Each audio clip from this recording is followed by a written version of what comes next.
Good afternoon, everybody. My name is Dave Brown, and I am convening here with my colleagues a meeting of the Trustees of Osgood Hill. It is Wednesday, August 12th, 2020, and my clock says it is 5:02 p.m. I'll read the opening statement here for online meetings. Pursuant to Governor Baker's March 12th, 2020 order suspending certain provisions of the open meeting law, GLC 30A, Section 18, and the Governor's March 15th, 2020 order imposing strict limitation on the number of people that may gather in one place. This meeting of the Trustees of Osgood Hill will be conducted via remote participation to the greatest extent possible. Specific information and the general guidelines for remote participation by members of the public and/or parties with a right and/or requirement to attend this meeting can be found on the town's website at www.northandoverma.gov. For this meeting, members of the public who wish to watch the meeting may do so on their televisions by tuning to Comcast Channel 99 or Verizon Channel 28, or can view it online at www.northandovercam.org. No in-person attendance of members of the public will be permitted, or members of the committee for that matter, but every effort will be made to ensure that the public can adequately access the proceedings in real time via technological means.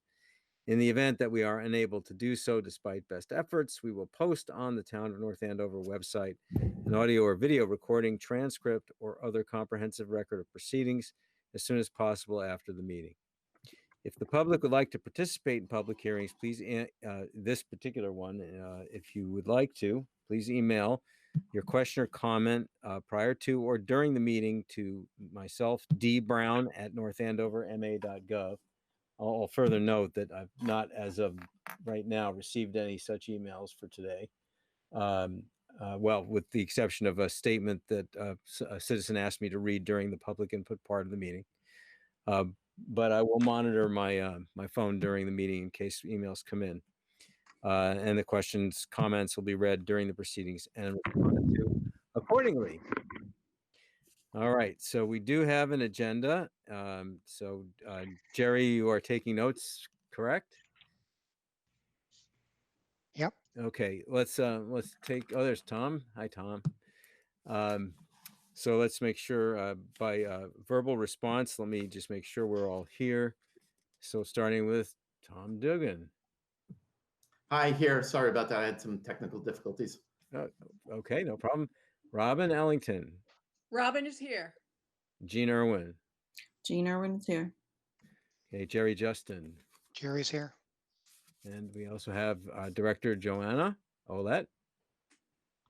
Yeah. And Andrew Shapiro. Hello. Hello. All right. So first item on the agenda is approval of the minutes of July 20th, 2020 that have been circulated.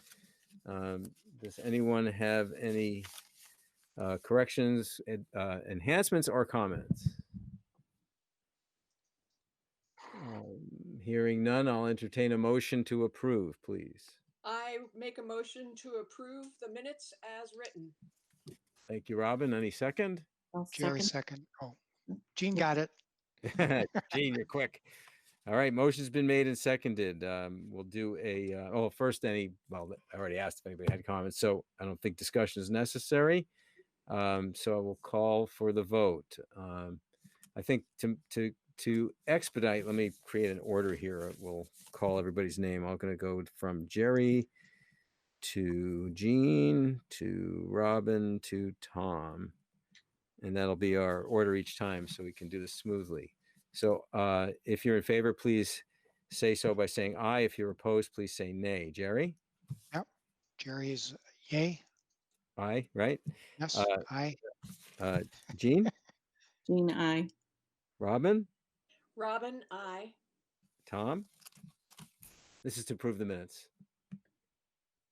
Oh, Tom. We lose Tom? No, he's on mute. Oh. Sorry, I'm here. Yes, aye. Thank you. And Dave, myself, I vote aye, so the minutes are approved. Okay. Next, we have chairman's update, and there's quite a bit of stuff here. So we'll go through it methodically. But before I get into the meat of this, I just want to make a comment. And we're going to cover this a little bit later in the financial section about the retained earnings. But it is my opinion that this is the single most important thing that we pay attention to as the Board of Trustees, as it represents the enterprise fund's ability to sustain itself. So I think it's just my message to my fellow members here that this is very important for us to keep our eyes on and help try to manage as best we help Joanna really try to manage this as best we can, particularly through the pandemic. So there's my commercial for the day. So now to get into the meat, there are 1, 2, 3, 4, 5, 6 subsets here. We'll go through them in the order that they were posted. So the first is we have a thank you, Robin. Robin helped me by preparing a draft letter of thanks for former Chairman Ellen. I have a draft of it, and I think it would probably be. Well, actually, Andrew, I have a question for you. So, 2 questions actually about this. These are procedure questions. Sure. So one is it permissible to share my screen during a meeting like this so people can look at a document? It is. I mean, we're kind of in new territory, right? With public meetings over Zoom and other formats. But let me ask this: is it a document that was shared on the agenda, or that the public would have had access to prior to the meeting? No, and that was actually the second part of the question, which is, so as a working group, right? If we want to work on something, this is a simple one, I could just read it, but it begs the question for going forward on more complicated ones. So if something's in draft form, right? We as a board haven't had a chance to look at it yet. Mm-hmm. And I kind of want to have that chance, but I kind of felt like I was in between a rock and a hard place, right? Like if I post it, and we've not, it only came from me, say, or from Robin, then, we wouldn't have had a chance to work on it at all. It would just be like one person's effort. So it kind of felt like, well, I don't want to post it yet until we've had a chance to discuss it. Yeah. No, you get the problem? Yeah, I understand that. And I've kind of gone through this issue recently, as you guys probably know, when we're, having to revise a document with getting a bunch of people's input without having shared it with them first. Yeah, I think unfortunately it's one of those things where you kind of just have to put it out there on the agenda and make it very clear it's in draft form, and that the intent is for the committee to, or the board is, they're going to look at it and they're going to provide comments and edits during the meeting, because it would be perceived as a violation of open meeting law to do those, to exchange comments and discussion about a draft outside the confines of a public meeting. Well, we haven't done that. Okay, no, and I'm not saying you have. I just want, but just to clarify. Right, but Andrew, let's be clear though. Under the public meeting law, with 5 members of the board, there's a rule of 3 in place, right? So if 3 or more of the board members deliberate on something, it's considered deliberation. However, if Dave and Robin have a conversation about a document and don't involve Jerry, Janine, or myself, it is not a violation of the public meeting law. That is correct. But nonetheless, I try to kind of stray from that. Nonetheless, just for you don't want to appear in any way, shape, or form to be doing anything.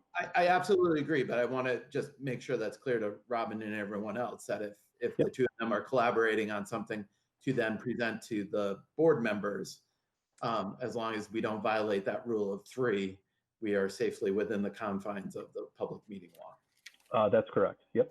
Okay. So now, so as guidance, Dave, I think, so I agree with Tom that if there's a draft document such as the one you referenced, well, actually a couple of them you referenced that Robin, put together, and whoever, Robin decides, again, staying within the 3 rule,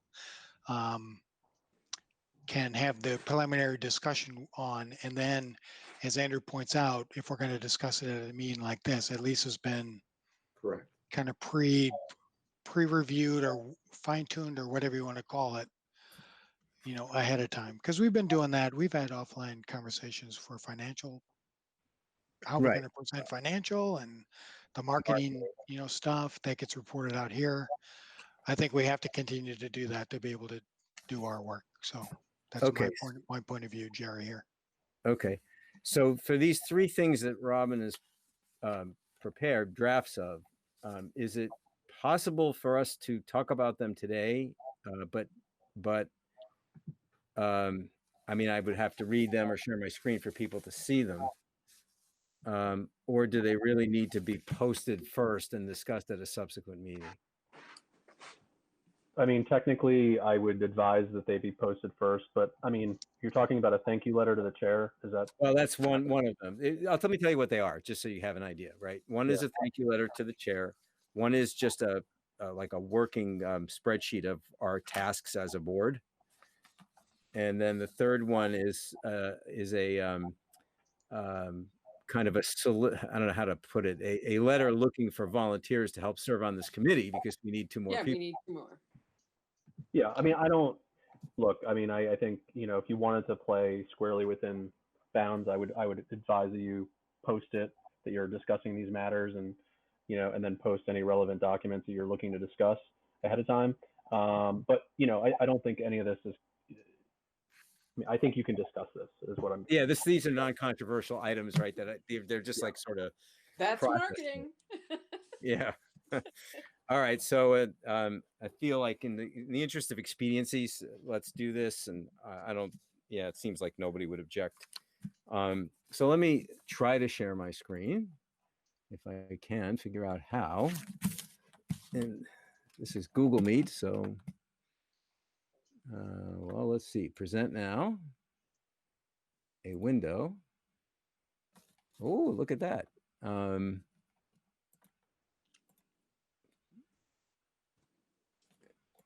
You're seeing my academic references. That's not what I want. Here we go. Good. You guys see it now? Yep, Yeah. I see it. All right, good. So it's pretty simple. It's just a. By the way, Andrew, thank you for that guidance. And I think for anything, even stuff like this in the future, obviously we'll do it that way. But I'd like to try to proceed on these, since again, I don't think anybody would find them to be problematic. Also, as part of rules of order, are we supposed to read the agenda before we begin all of them, or do we read it as we go along? I don't think you need to read the whole thing Okay, good. ahead of time. I think you just announce items as you bring them up. Right. Okay. Thanks. Which is, that's how we're going. So here it is. We'd try to get it. I would try to get it on town letterhead. I'm assuming there's such a thing. So everybody, I'll read it out loud for the benefit of people, right? Because if someone's watching this at home, they don't see this. So let me read it. I don't think they see it. So, so it says addressed to Ellen R. Mosier, who was our former chairman. That's the first correction. It's Ellen S. Mosier. My mistake. Okay. I will. Sorry, Ellen, if you're listening. All right. Dear Ellen, as your time on the board of the Trustees of Osgood Hill has come to a close, we want to express our sincere gratitude for your service. Board service is the toughest volunteer role, and the chairman's role even more so, yet you took on your chairman duties and with dedication, grace, and seriousness. Second paragraph, your leadership, affinity, and passion for the Stevens estate and your willingness to go the extra distance for all things financial, marketing, and planning has brought the estate to this very critical point in its history. You have been integral to the important advances we have made, particularly in the area of estate finances. We thank you for your active leadership as a judicious steward and your careful deliberation on matters affecting the estate. You leave behind you a legacy of significant contributions, fairness, and willingness to initiate and lead open discussions. We will all miss working with you, and says sincerely yours, the Trustees of Osgood Hill, and the 5 of our names. So Anyone have any want to discuss this at all, or? Any edits? I think it looks great, Yeah. Thank Jerry you, here. Jerry. Okay. And Robin's fine. Yeah, good. all right. So I Do we guess, need to make a motion to approve it? yeah. So Gina's motion to approve it. Yep. I second that. Let's go in our order that I established. Jerry, aye or nay? Aye. Jean, Aye. Robin, Robin, aye. Tom, Aye. and Dave votes aye. Okay, that is part A. Next, we have, actually, I'll go slightly out of order because the project list is long, and I think I put that next. Did I? I did, but let me show the call for volunteers next because I just think we're going to spend more time on the project one. And if I could take a minute to just frame it, I put a lot of stuff in it because I don't know how much stuff it should have. So we can whack away at it and make it shorter. Okay. So right, maybe just as a bit of background, kind of elaborating a little bit more, what's the intent of this? We have 7 seats on the trustees board. Yep. And right now there's 5 of us. Yep. So if we had 2 more people, we'd be a bigger group. We'd be able to have more subcommittees and get more done in less time. Absolutely. Yeah. So that's a given. And yeah, so I appreciate that. I guess, where is this going? Call for volunteers, and where does it go? Typically, and correct me if I'm wrong, Andrew, this comes out from Sarah Brush. She occasionally has these posts. If you would like to apply, if you have interest in joining a board, we have 2 openings on the Board of Trustees of Osgood Hill, and there are applications at the Town of North Andover website. Please express your interest, that kind of thing. So I just wrote a brief description of what the tasks are that the trustees take on so that people would get a better idea of what we do. I mean, and this is Dave chiming in. So like, this appeals to me because I feel like unless you're a kind of a super committed town enthusiast, you might not even know stuff like this is out there.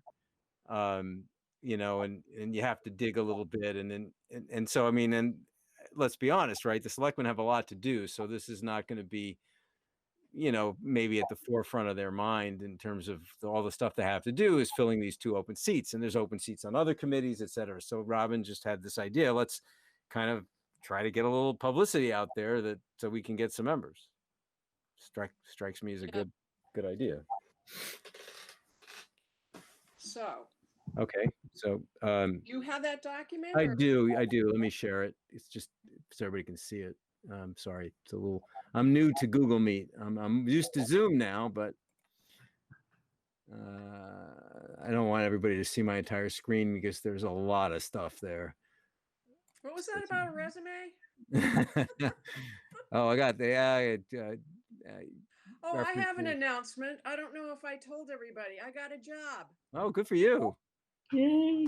I started Monday. Excellent. Congratulations. 13 months and 2 weeks. Congratulations. Unemployed. Thank you. Congratulations. All right, let me see.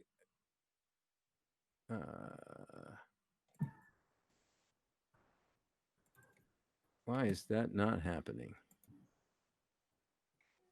Sorry, guys, I'm having a little bit of a. Here we go.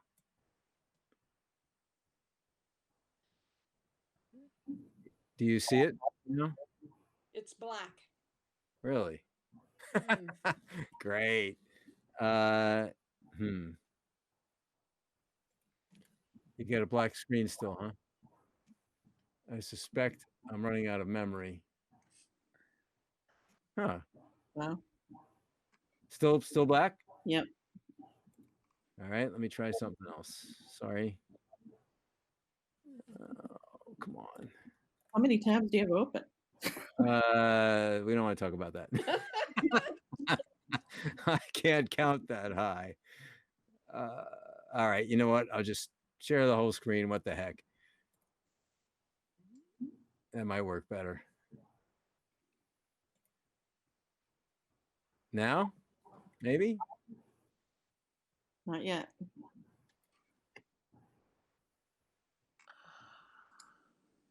I'm gonna give up in a minute. I think my poor computer is struggling here. Oh, I see why. I forgot that that's me. Now you should see something. Yes? There you go. Yes, bingo. All right. Nice and big. Okay, so I'll read it out loud, just again for people listening at home. Board of Trustees of Osgood Hill is seeking 2 board members to complete its 7-member board.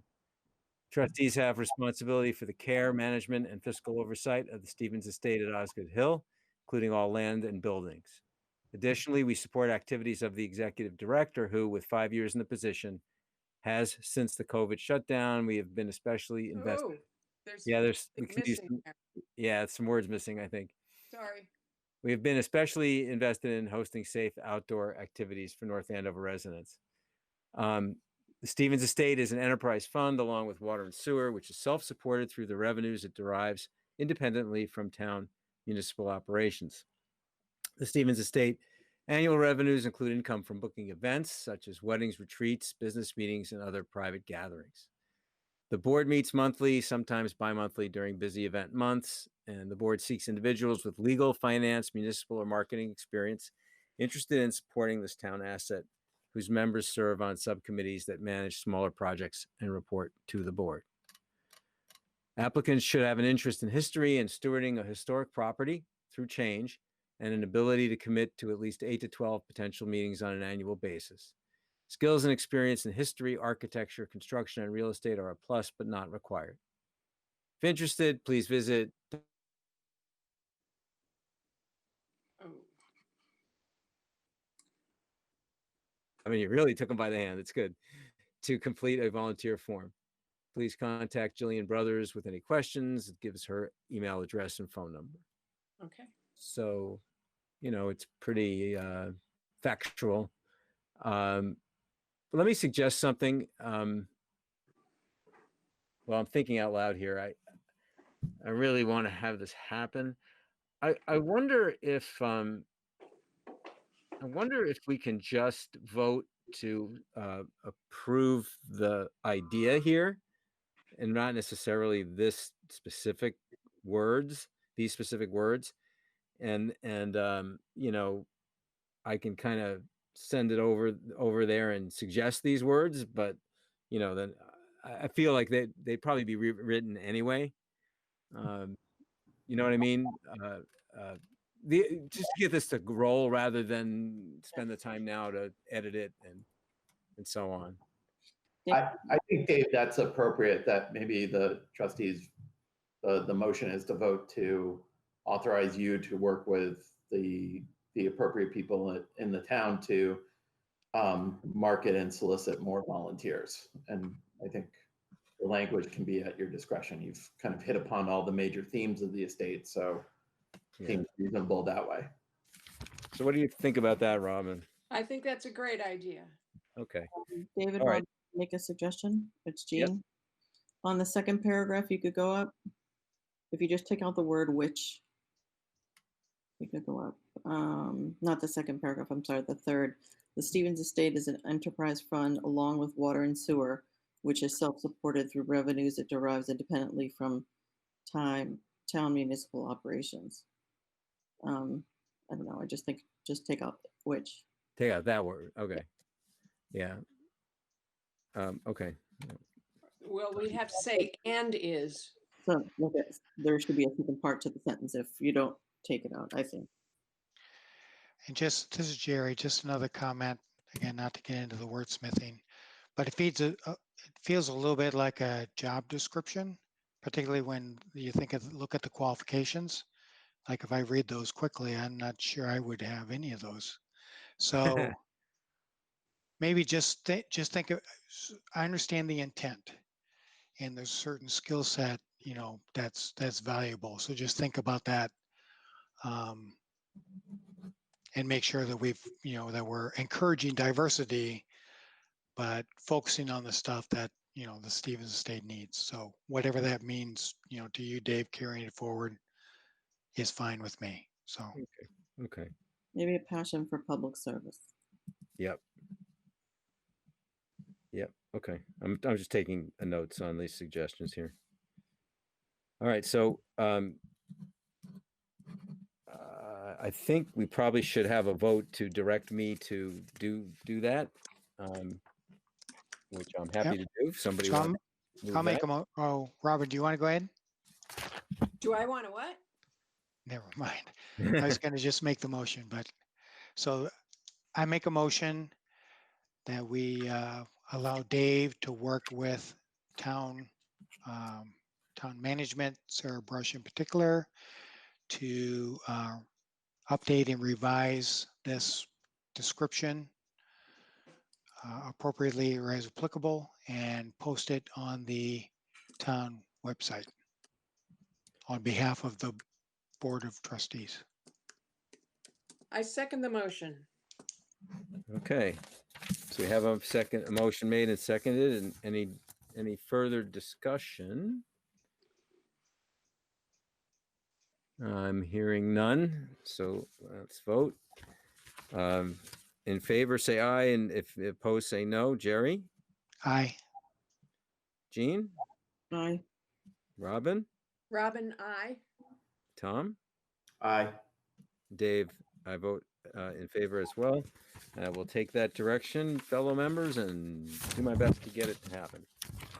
Okay, next we have this spreadsheet, which is Robin has Which called. I've already updated. Can you share? You want to share yours? Sure. Yeah. I don't know. This one actually probably doesn't really even need a vote. This is just like sort of a like a working document that we should all share, I think. But go ahead. Why don't you present it, Robin, and we can talk about how to use it. Okay, let me see here. I need to get on here and to share my screen.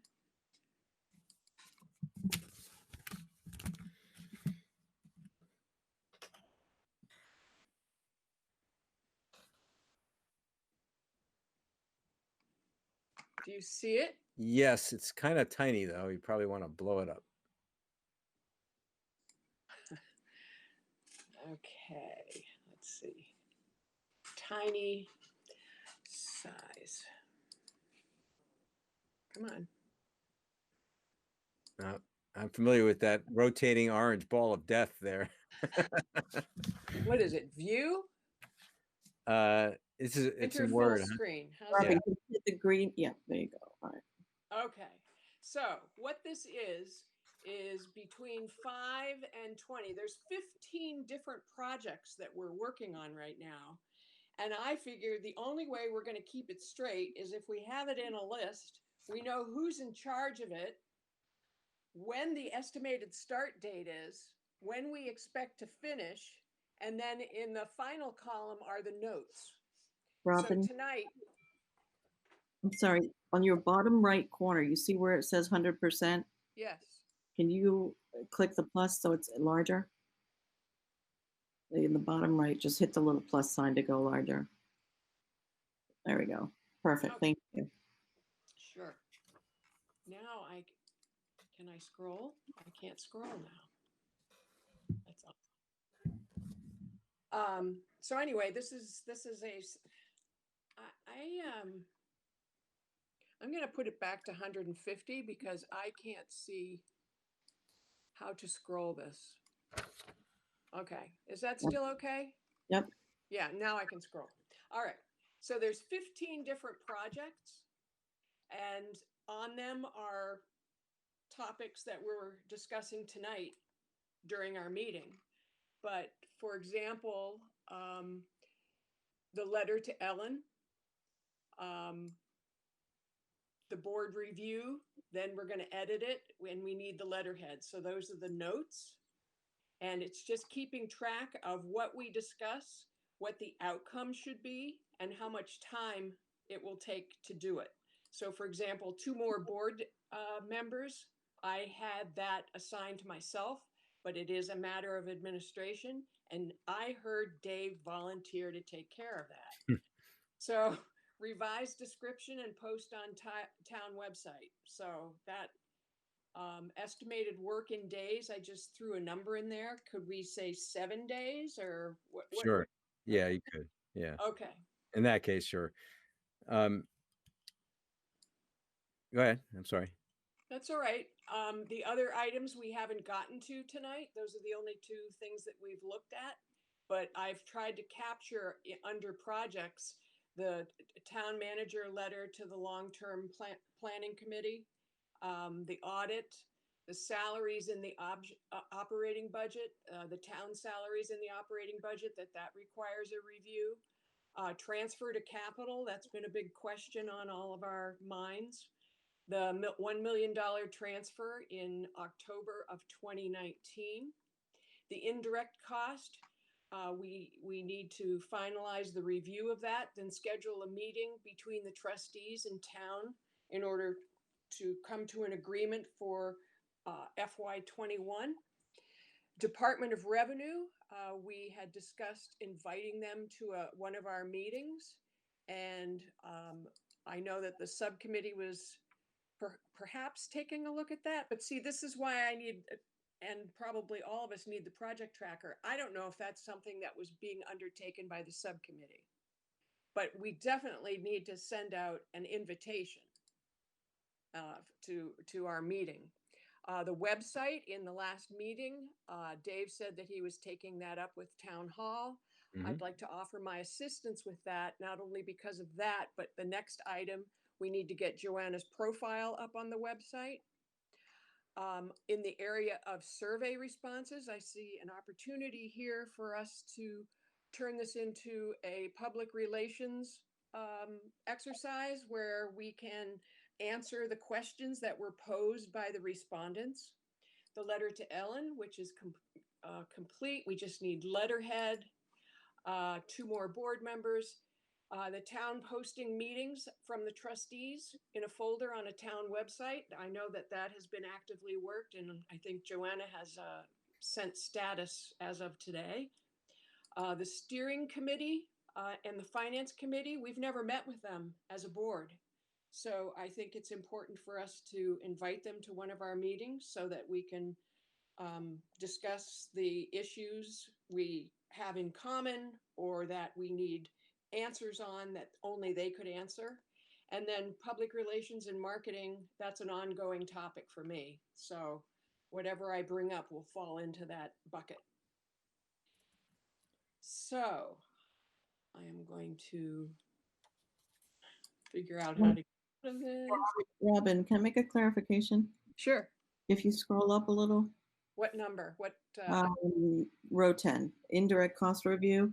I just want to make sure that we know that for FY21, Melissa, I believe, if I'm not mistaken, is going to waive the indirect cost, but what the review is for the past indirect cost to just to assess that it was correct.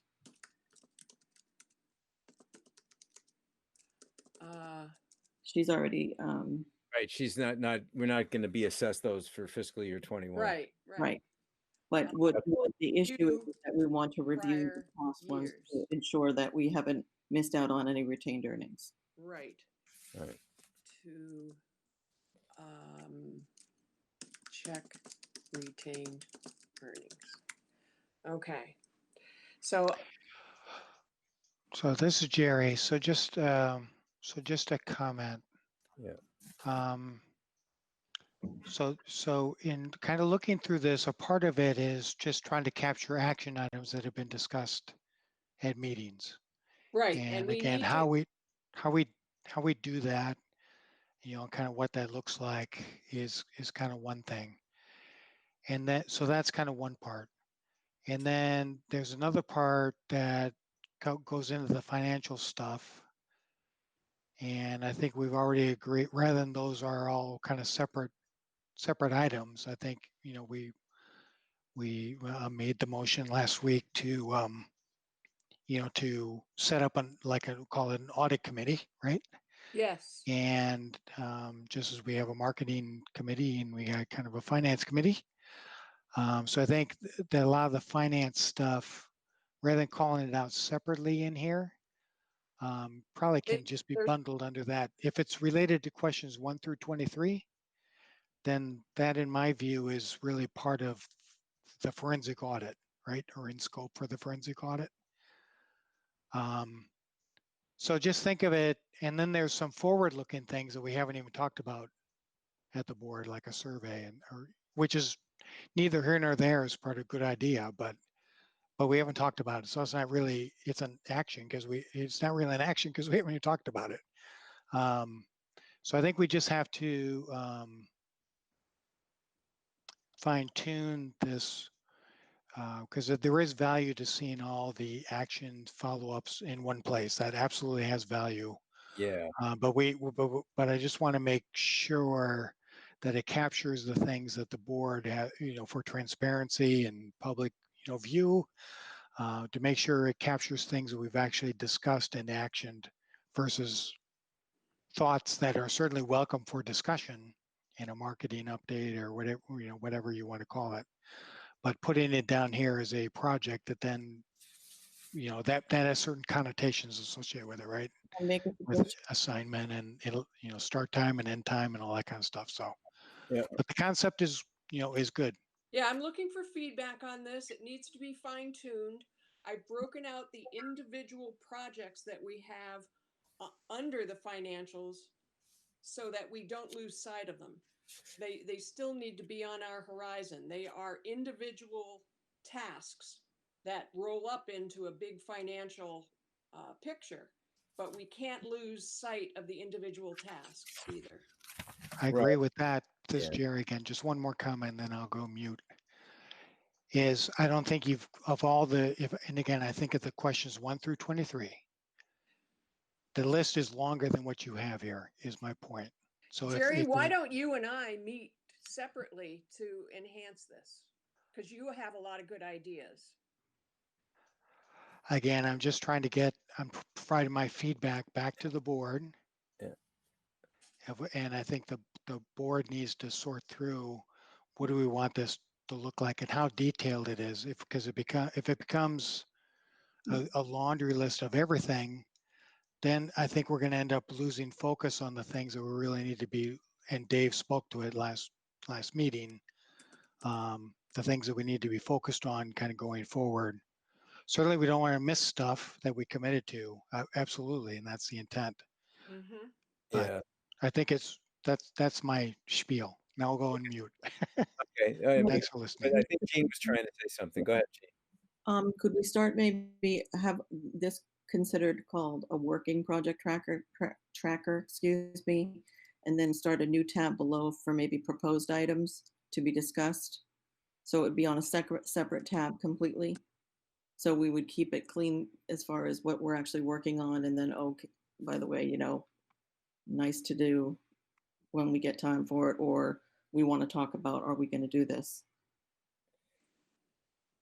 Yeah, I have an idea. So I like that as well. And I really like the idea of having a central sort of repository of stuff. I like this concept a lot. I just want to make sure we're doing it right, doing it properly. So I want to suggest this. I think if you separate it as Gene just suggested, and maybe Robin, you can kind of separately get people's inputs on how they'd like to see it. And then for next meeting, we'll actually put it out there as a draft in the agenda. So it's done right, you know what I mean? And then we can vote to institute it starting with that meeting. Does that sound okay? Sounds good to me. All right, so we're sort of tabling it, but not really. We're just giving Robin a little bit of input. We've given her some input. She's going to refine it, get everybody's thoughts, put it on the agenda next time, and it'll be, become part of our records going forward. And the first item in the working project tracker is to enhance the project tracker. All right, good. All right, so this was item 3B. And we already talked about 3C because I took C and B out of order.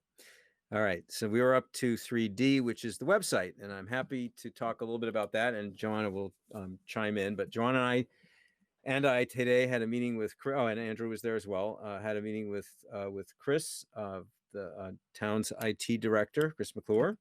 Very productive meeting, and learned a lot actually. And I'm sorry, I'm looking for my notes from that, but here they are. How do I get out of this? Oh, down at do the I bottom, if you scroll down, you can stop sharing. I think there's a button to do that on the right, maybe. No. No. If you hit the three dots. See, I'm not getting the Microsoft screen anymore. This has just completely overtaken my screen. Hover your Are you on a Mac, Robin? Yes. Yeah, so am I. So what you got to do is go up, take your mouse, go all the way up to the upper right until the little header thing drops down. Okay. Right, and then you're going to get Chrome or Safari or whatever. And that's how you get out of the full screen mode. And then if you click the green button on the upper left, it'll shrink it to part Beautiful. Thank you. All right. So, okay. So the website update. There you go. So Chris and John and I and Andrew met, talked about the what had happened. That I'm trying to summarize as best I can for everyone. But there were indeed issues with the previous construction of the website. The original designer did a great job visually and mechanically in terms of user interface, but unfortunately, it was attackable, for lack of a better word, and it did get attacked, and there were a lot of problems. So Chris did what any responsible IT manager would do, is he stopped that, right? And then they engaged the town's vendor to try to duplicate it, but Chris urged us to realize that the town of North Andover, of course, uses a hosting service and what am I trying to say? Author. My God, I'm struggling here. But the people that design the websites, the graphic designers, etc., they use a system that is oriented and aimed at municipal government and not at business. So there are limitations to what it can do, and this is, of course, what Joanna has run into in terms of trying to make it easily navigatable and kind of look and feel the way we want it to. So the solution, I'll spare everybody the details of the rest of the discussion, but the solution is we North Andover is capable of using Google's site builder and capabilities. And the collective belief among the four of us is that if we move to that, Joanna will be able to get back the functionality that she was looking for, and including better resolution photographs, but also the user navigation to be the way it was when it was good. And so it's a matter of changing from, I believe the vendor now is called Civic Plus, if I'm remembering right, and move it to Google Sites. Chris can easily point the domain to Google Sites instead of pointing it to the Civic Plus, and we will achieve what we want. So I think the action there is on Joanna, but I'll let Joanna talk now. She can tell me, correct me if I'm wrong, but I think the action is for her to create it on Google Sites and then give Chris the thumbs up when it's ready to cut over. Yeah, so basically, we're at the point where we needed new visuals anyway. We've got some updated images and content. So basically, we'll create the Google site, a new version of what we wanted in terms of a business-focused website. And then I'll create it in Google Sites and then just hand it over to Chris, and he will turn it over to that. And then we won't use Civic Plus anymore. We'll have a much more a much better website for the kind of market that we're looking for, to attract the kind of audiences, to be able to show really big pictures, which is what I want. So I think the functionality, and then at the back end of it, the town uses Google, so they have a host of hosting capabilities. So hopefully that will address both the security issue that we had before, the functionality of having it run through the town, and also give us the front end image that we want people to receive. Right. Good. So, all right. Thank you. So I'm happy to say that's well underway and looks like we'll have a happy resolution. So that is, does anyone have any questions about that before I move on? How much time do you think it'll take, Dave? How much more time? So basically, now that I'm an expert with Google Sites, I could put something together really nicely in a week. So splitting, 4 hours here, 4 hours there, I would anticipate by maybe mid-September, I would have a finished product to give to Chris. Yeah. And there'll be no delay at that point because Chris told us it's basically, he just points the DNS server, which for those who don't speak computer, that basically it's just, he has effectively a switch. And when someone types in www.stevensestate.org or whatever our URL is, he just has to point it. I apologize, I don't have it memorized. It's just my computer remembers it. I just start typing STE and it comes up. But whatever the URL actually is, he'll just point it to the Google site and away we go. He said it's 5 minutes at most for him. So yeah.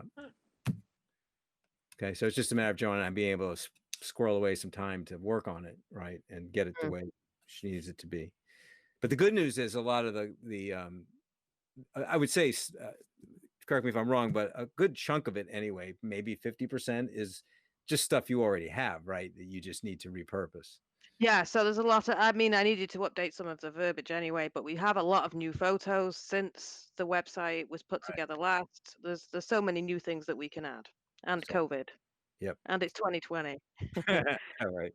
So that, okay. Any other Yeah. comments on that? Anybody?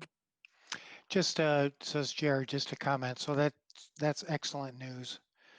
So as far as kind of the current condition of the website versus future improvements, I would just encourage you, Joanna, don't try to achieve perfection with nice updated photos and everything, but Yeah, certainly the just get things related to COVID would be relevant to your audience. And even if some of the other things are a little bit dated, you can always update it, once you get it on. I think the main point is to make sure that the municipal site is linked in to the right website, and then we're kind of off and running, basically. So make it good enough for public viewing. It's And called then minimum improve it later. viable So product. Minimum What was that, Robin? Minimum Viable product. Yeah. Yeah. Okay. Thank you.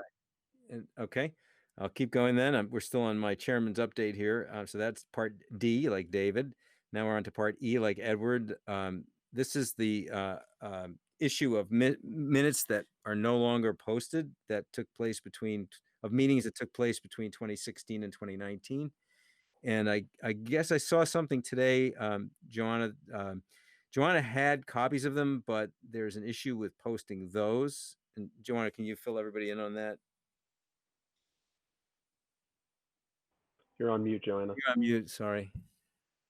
So our legal counsel, Suzanne Egan, took a look through all of the documents, and she outlined which could be reposted or which could be submitted to the board for reapproving and posting. That she actually separated those out from the rest of them. I've looked at the other documents, and I would say there's about probably 30 or so additional documents that I think there are clean copies of. These documents were originally approved at the time of the meetings, and they had quorums. So there's an additional number of minutes that I think are available to get. I just don't know where to find them. So I'm asking Suzanne if I can reach out to the former board members, because I know that before you were writing our minutes, Dave, in 2019, I know Nicole DeMoore was writing them, and I know Bill Hansen was writing them at some point. But these people must have these documents if we can't find them on the town website. Okay. So And- that's all I know kind of to this point. I was writing an index, and I haven't finished that yet. But Okay. I will. Well, yeah, let me suggest something. So I have a few that I took personally, right, that I know are, accurate in the meetings, et cetera. So I could certainly send those. Yeah, I think, Dave, what I'll do is when I finish this index, I should be done at some point this week. I will highlight the additional documents. They're basically copies that I've got, but they were written all over with my notes because they're the agendas, etc., that I took to the meetings. So we basically need about 30 clean sheets of these documents. So I'll send you the list of them, and maybe you can find them from your collection, Dave. Yeah, well, I'll only have a few, right, from 2019, but Yeah. so I think what I hear you saying is that once we rediscover these, we have to reapprove them as a board. Yeah, I think so, according to Suzanne. Okay, so given that, I'll tell you what, I will take the handful I have that are no longer up, that I took, and I will post them with the agenda for our next meeting so we can reapprove them. Right. And then if you have any clean ones or ones that she said were good to go, you could Yeah. do the same. So we'll make sure there'll be a lot of documents posted. Right. So bit Yeah. by bit, we can get back to Yeah. where we need to be. Okay. So I will send them for presenting at the next meeting. Yeah. With Whichever you. one. With Yep. Yeah.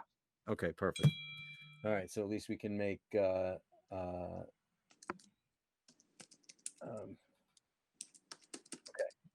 I think that's good.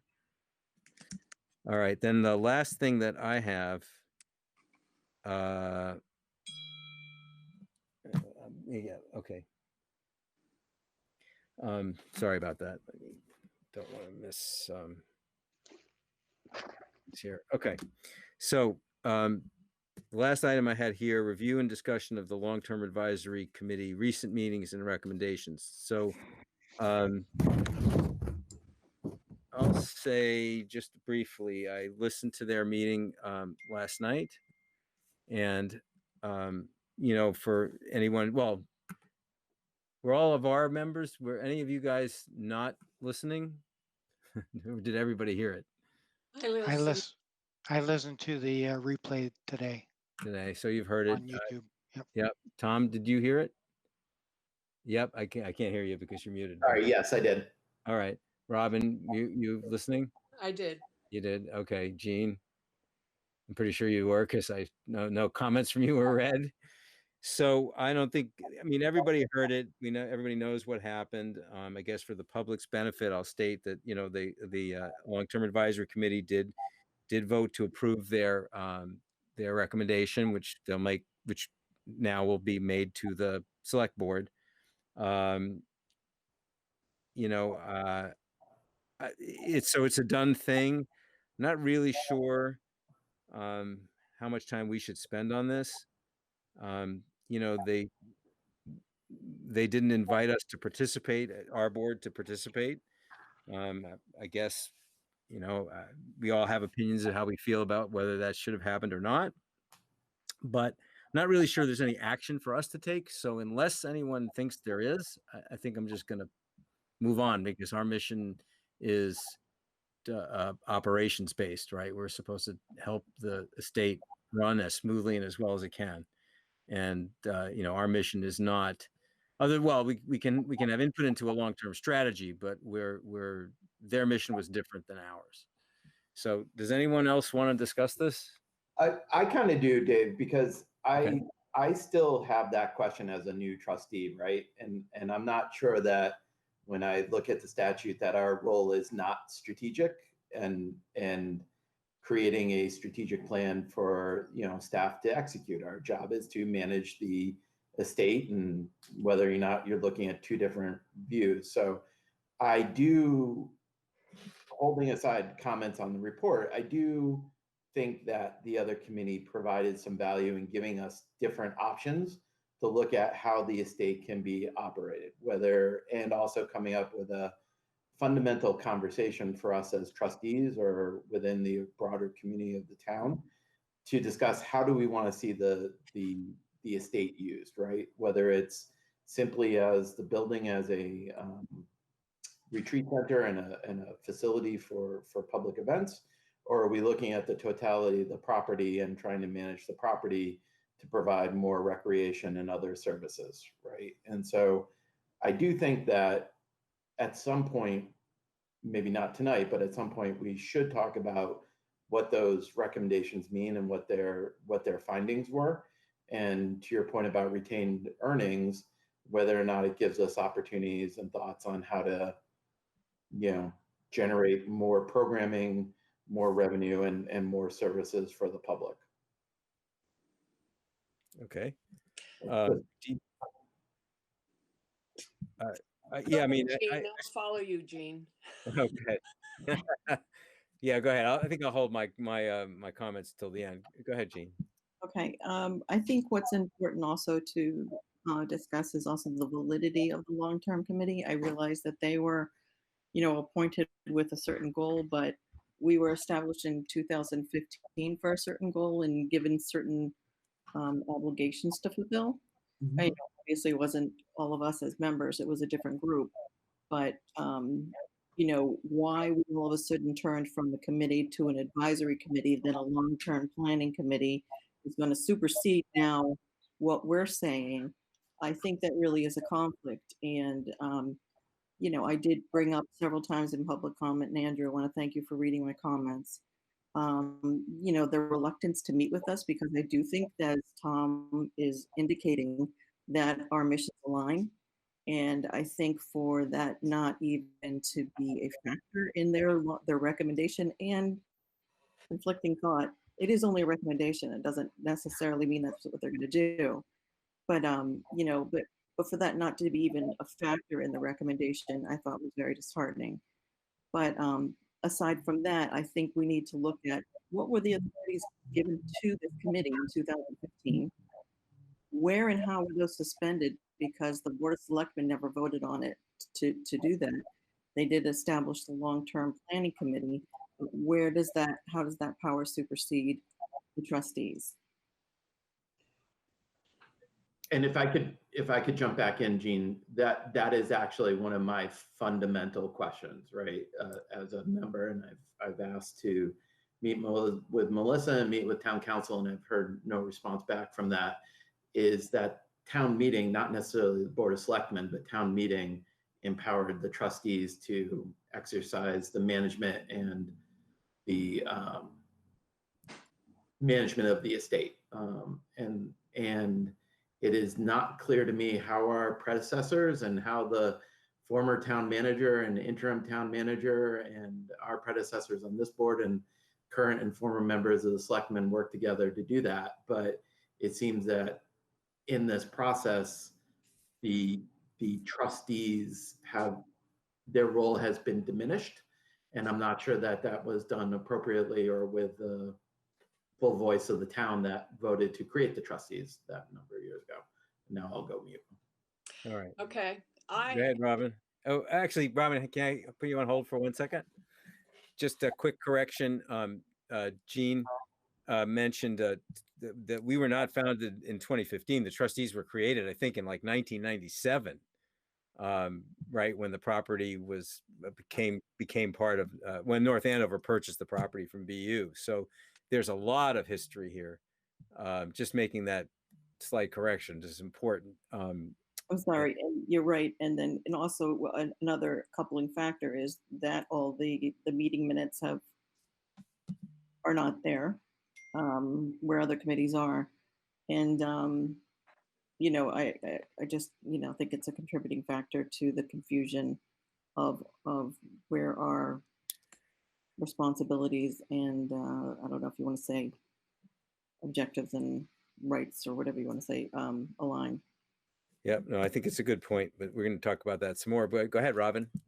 Well, I completely object to how we were depicted as coming in at the 11th hour. It's not the 12th hour. It's the 11th hour. We've been busy trying to come up with our findings on all things financial, on the management of the property. And we, on more than one occasion, extended an invitation to them to participate. It was not a reluctance to meet with us. They refused to meet with us because they did not meet with us. And as to be properly understanding of the current management and financial picture of the Stevens estate, we should have been involved in the discussion very early on. And they said that we attended meetings. That was not as an invitation to our board to attend a meeting and discuss. I attended as a voter in North Andover. I did not have an opportunity to speak. I went to one meeting. I don't know how many meetings we each attended independently, but it wasn't enough to constitute a meeting of the minds. And that is I call that a dire oversight on their part. So I was very upset last night. Had a bad night.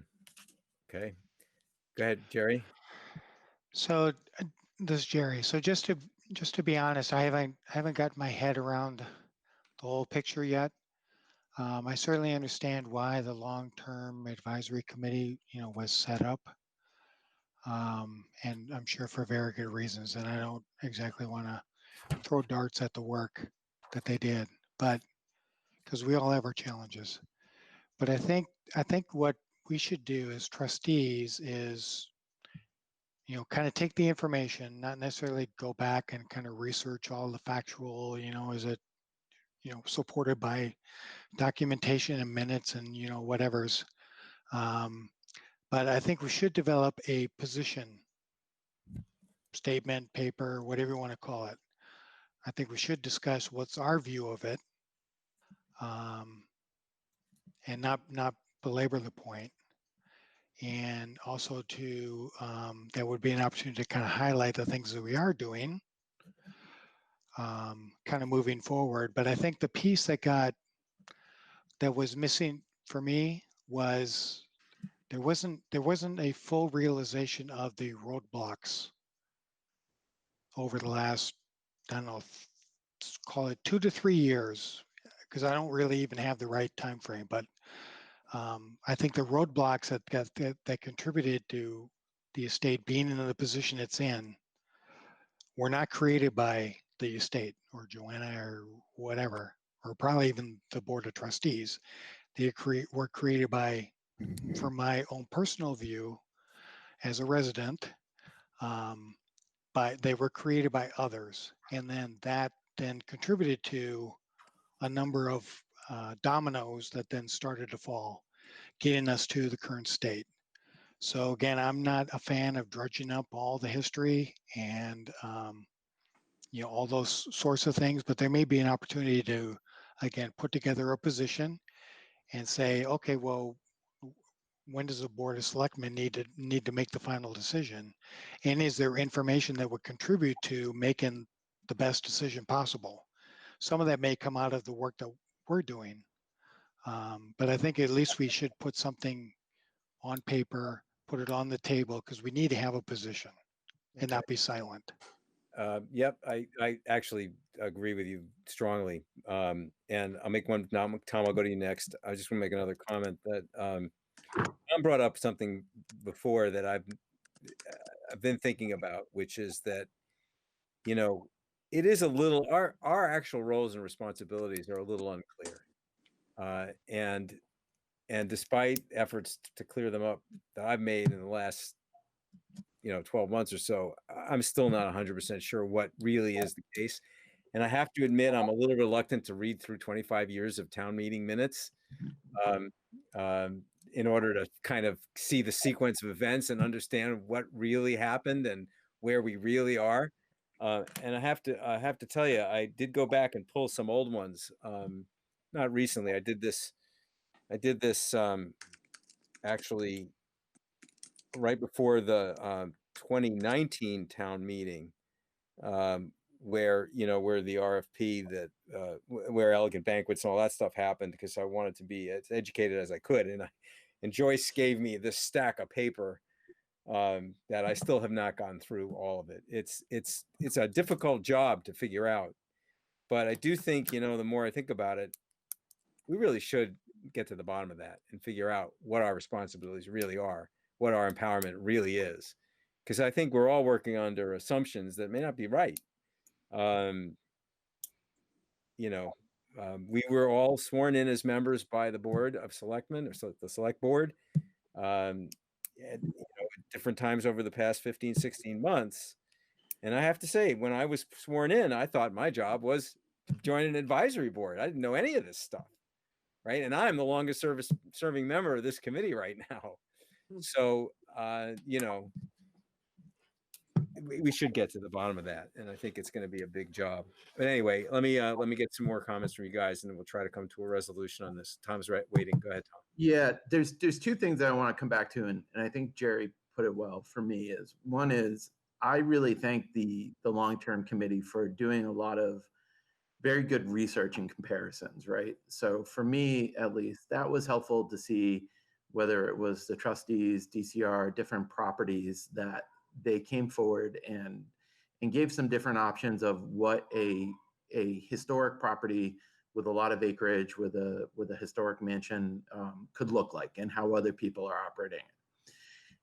And then I want to come back to something that Jerry said, which is one thing that kind of concerns me is Joanna has done a tremendous job at the staff level over the past several years of managing the estate, of making it profitable, of increasing the number of events, and doing Herculean efforts to make it work. However, I think Jerry brought up that, again, I'm not interested in rehashing it because I don't really know all that history, and some of the history I don't care about, right? But we need to come to an agreement as to who actually is managing the estate and who is setting the broad long-term policy for what this estate should be. And as a trustee, I see that as a trustee's job, right? To work with staff, to work with other boards and commissions, to begin to set that strategic plan so that we can go forward and we can look at some of the examples from the advisory committee to say, these are things that we haven't thought about, or these are different areas that we can begin to create new programming and make ourselves more competitive in the marketplace. But to both Jerry, your point, and I think what you're getting at, Dave, too, is there needs to be some discussions about who actually is responsible for the estate, what that 1997 language means as a trustee, and what that word manage means. And while we're appointed by the Board of Selectmen, it seems to suggest town meeting delegated those management authorities to us. So I think that needs to go through. And then my last point would be is I hope from the long-term advisory committee, we can come back and add to the tracker we talked about a little bit earlier, building out what is the strategic plan for the estate and where do we see where we want to go with the property over the next 3, 6, 12, 18 months in terms of both services within the building, but also the broader property and programming that we can add. And the bylaws. Yeah. Yeah, Dave, can I make a comment? Yeah, please, Andrew. I was just looking to see if I was just trying to get the dates of the original stuff, but it's not that important. Go ahead. Sorry. I'll be really brief. Just two comments. One, any evaluation of the current operating model that was done with respect to the job that Joanna's done, I just want to be very clear. Nothing was ever said about Joanna's performance in a negative way during the entire process as the committee deliberated, nor is there any indications of Joanna having done anything wrong or being responsible for any issues related to the estate, good, bad, or otherwise. So I think I just want to be very clear that no blame is being laid at anyone's feet for the current state of affairs at the Stevens estate. And I understand that it's this board's position, or at least some of the members' position, that there's more to look at in regards to what led up to the estate's current situation. But I just want to be very clear. There's no indication from the committee, the long-term committee, that the current director has done anything wrong to lead us down a path where we need to find an alternative model. It really is a lot of external factors that I feel they think is contributing to this. And then the other quick thing I just wanted to mention is just with respect to the purview and oversight or the charge of this committee or the trustees. In the portion of there's a portion of the document that references if the estate were to remain in operational control of the town. In other words, if we were to proceed as sort of a status quo situation, maybe with some tweaks to the model to improve things, the long-term committee does recommend that the Board of Selectmen look at the role of the trustees of Osgood Hill. So if it were to remain under town control, there is a suggestion that this issue that Tom is bringing up, and I think others are bringing up, be looked at more thoroughly. So I just wanted to point that out. Okay. Dave, can I make a comment? Yep, go ahead. I think to Jerry's point, I'm wondering, it's actually a question. Can we develop an Osgood Hill trustee position, official position, and request that that be considered along with the long-term committee position, one versus the other, to the Board of Selectmen? Is it something that we can, make a motion towards that? Okay, we're going to develop our own position, and we request from the Board of Selectmen that they consider our position, which is what Jerry is saying, not versus, but the long-term committee, because I do think the long-term committee did some very valid and good good work. So I don't mean to negate that, but I'm just saying, maybe just so they can see, okay, this is what our RFP includes, the one that we're developing, as opposed to what yours is developing. And so much of it actually coincides that at least the Board of Selectmen, I think you need to have all the information to make an informative decision. And right now, they're just getting the long-term committee's opinion. And I think that if we developed our own position, as Jerry was kind of indicating, they can evaluate it on a whole. So, by the way, just for clarification, Gene, when you refer to our RFP, you're referring to the RFP that we were in the process of developing our board for a caterer, right? Was really right. People are going to confuse that term with the broader RFP the town issued. I apologize. Yes, Joanna and I have been working probably for the last 6 months, along with procurement in the town. Joanna, remind me of her name. It's escaping me, and I'm sorry. What was it?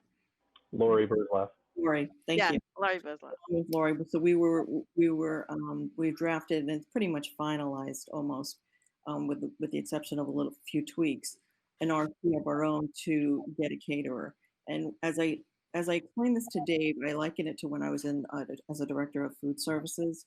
You can either outsource the company and go to Sodexo or go to Aramark and bring in a food service company to run all of your school's food service, or you can be, you have your own operation, which is actually what North Andover does. And the benefit of doing that is having the profits or any of the profits actually go back into the facility. So the benefit of doing it for me when I was a food service director was I was able to improve the quality of food. But yet if you bring in a Sodexo or an Aramark, they're going to absorb those profits and give you the lowest quality that they can that meet the standards. So, I think that is a very important distinction to make between being a self-operated establishment and then bringing in a nonprofit. Where is their best interest going to lie? Is it going to lie with their own nonprofit, which I think is a much better option than leasing it out. Trust me. I think that's a far better option. But, where is it going to lie in the real passion for the estate as a whole?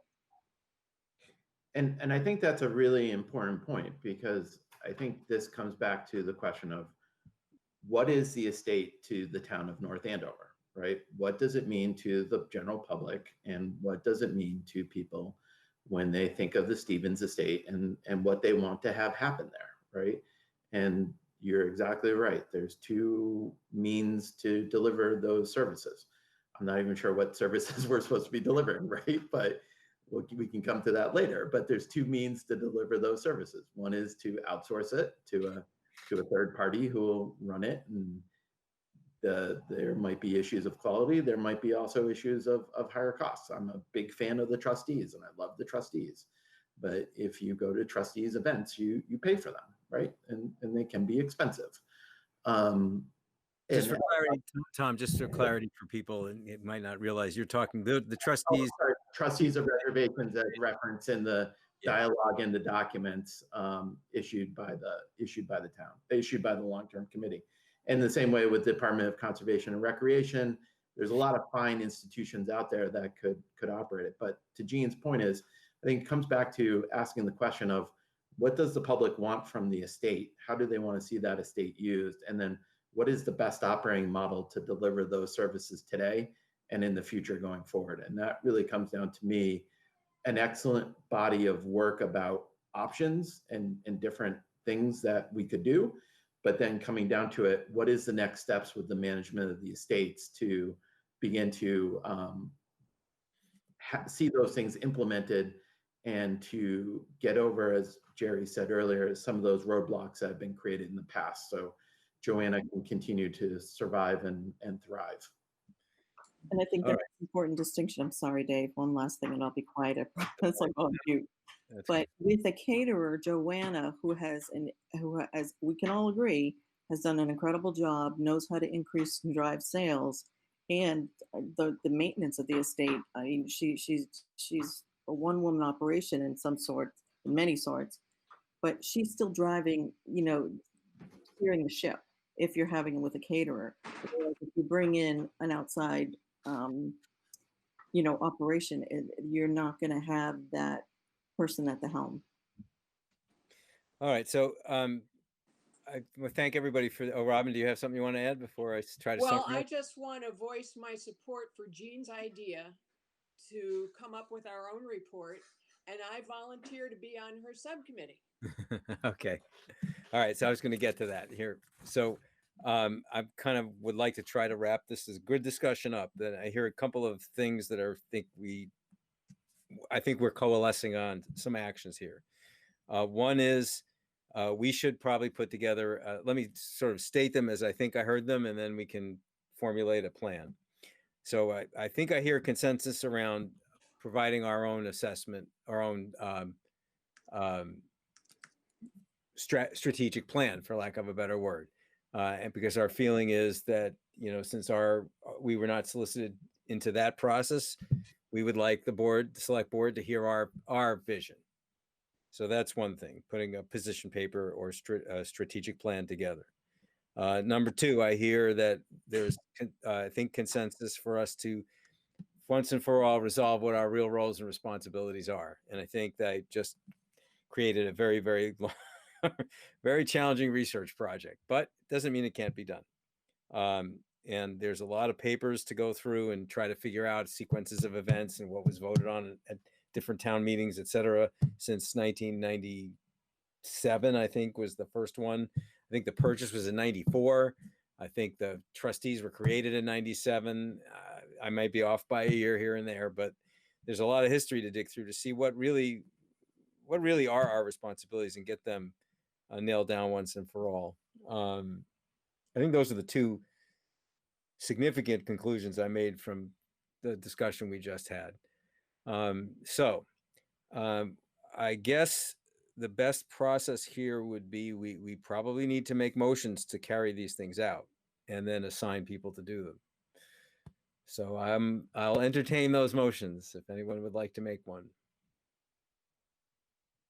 So I think the first motion really is, we may have to wordsmith this, but to your point, Dave, is the response letter that incorporates some form of a strategic plan, our view of the estate, and a response as the trustees to what the long-term advisory committee wrote.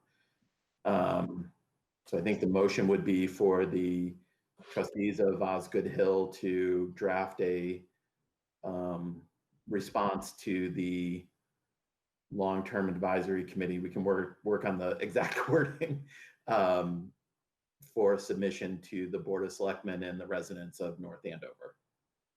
Do we just during before the motion is finalized, just a couple of suggestions. So do we want to call it a response? I think we think about whether we want to call it a I response, don't know what to call it. Yeah. yeah, or a position paper, or Yeah, it's a position.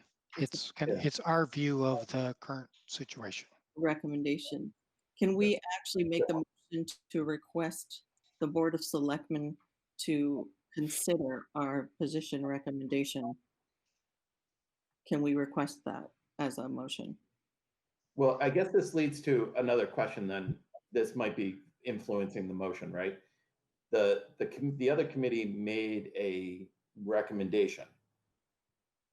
Now it goes to the Board of Selectmen, but I think much like the last time, it would have to go back to town meeting for that to be executed, correct? I would think so. Yeah. I believe so. Andrew? You want to comment on that? Yeah. So it kind of depends. So for one thing, in the recommendation that the long-term committee provided, they ask that whatever the scenario is, if it goes forward, it needs to be voted on. It should be voted on in town meeting. That's part of the recommendation. And if the model that's pursued is an RFP for a lease does have to be approved at town meeting, legally speaking, because it would involve the town saying that the town no longer needs the property and therefore it can lease it out to another entity. Technically, the town does not have to go to town meeting for an approval of a management agreement. So if the model were pursued for a management agreement with another entity to manage and run the property, that would not need to go to town meeting. That said, the Board of Selectmen may still opt to go to town meeting because of the recommendation stating that that's what the long-term committee would like to see happen.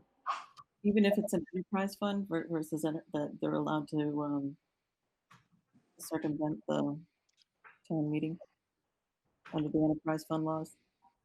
Yeah, I mean, there might be, so that's a good question, Gene. I mean, there might be an element, even if they could approve a management agreement outside the scope of a town meeting, maybe there's an element that still needs to go to town meeting, like redirecting the enterprise fund to be used for some other purpose, or some such thing. I'm not 100% sure. There's probably some unwinding that would have to be done.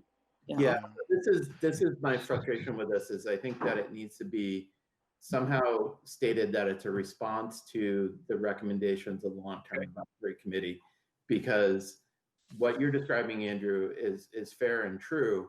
Yet we have a separate statute dating back to 1997 that has not been amended that says this committee is responsible for the management of the estate. So how does this committee get excluded from a decision to outsource the management of the estate as part of that process? So that's why I think all in, there needs to be a response letter back, or however we phrase that says, this is thanking that committee, in my perspective, thanking that committee for their body of work and their deliberation. But now what is the next steps? And I think the motion is somehow for us to draft that response letter to the Board of Selectmen and the residents of North Andover that says, here is our opinion, or as the trustees of Osgood Hill, here's our opinion on the findings of the long-term advisory committee. Yeah, I think that's. I'm sorry. Go ahead, Gene. Yeah. I think it's also important to note, I looked over the last 6 years. In the last 6 years, our liquor sales, our liquor income from that has been anywhere between the last 5 years, 33 to 37% of the actual, the revenue. So if we transfer that not the ownership, but the management of it, that liquor license goes away, and so does that revenue. So that's a big chunk, it's a third basically of the total revenue is from the liquor license. So that's an important distinction as well. So I would amend Tom's motion, and I see these as one and the same as far as it relates to the current, how we see our current role Mhm. as the Board of Trustees and the response to essentially the recommendation of the Long-Term Advisory Committee. I don't think we need to separate them out into two activities, but make them one, because I think what I'm hearing and what I'm feeling is that we need to assert our role as we see it based on the documents and whatever's. And we can certainly provide that as justification and put that forward, and then let somebody say, nope, that's not it. Here's, the vote or the paperwork or the whatever that shows you it's not this, it's something different. And then I think we need to put together the position statement kind of based on almost thinking of it in terms of we are the decision makers. How would we craft something, taking the recommendations that the long-term advisory committee did and the things that we know, put them together into something that would be in a strategy and approach. And some of that might include, setting up the Stevens Estate as an enterprise fund was flawed. Mhm. That's my own personal view, quite honestly. And I like Tom's point that how do the residents see it? And would the residents be willing to think of it differently than an enterprise fund? And particularly with Amazon coming down the road, and I know everybody's fighting for the dollars. I already see it. Why isn't the Stevens Estate in that discussion? And kind of go from there. So anyway, sorry, make a long story short. So I would amend Tom's motion to include that we state our role Our belief as for the Board of Trustees, Yep. and that we develop the position statement in response to the report of the Long-Term Advisory Committee. All right. So can I ask you to maybe restate? Well, first of all, Tom, are you good with that? Yeah, I think Jerry's absolutely right. I think you can't separate the two issues at this point. Okay. I'm intertwined. Okay. So maybe Jerry, do you want to take a crack at trying to read the motion as it stands now? Let's get a second and vote on it. I didn't take notes, so You gonna wing it? so I think, well, so I'll try. I'll try. okay, you're good at that, Dave. All right. I think what I heard was the motion would be, and Tom will be the mover of it if he agrees with what I say now, to assert our role as defined originally in the 1997 formation documents, for lack of a better word, as the trustees, and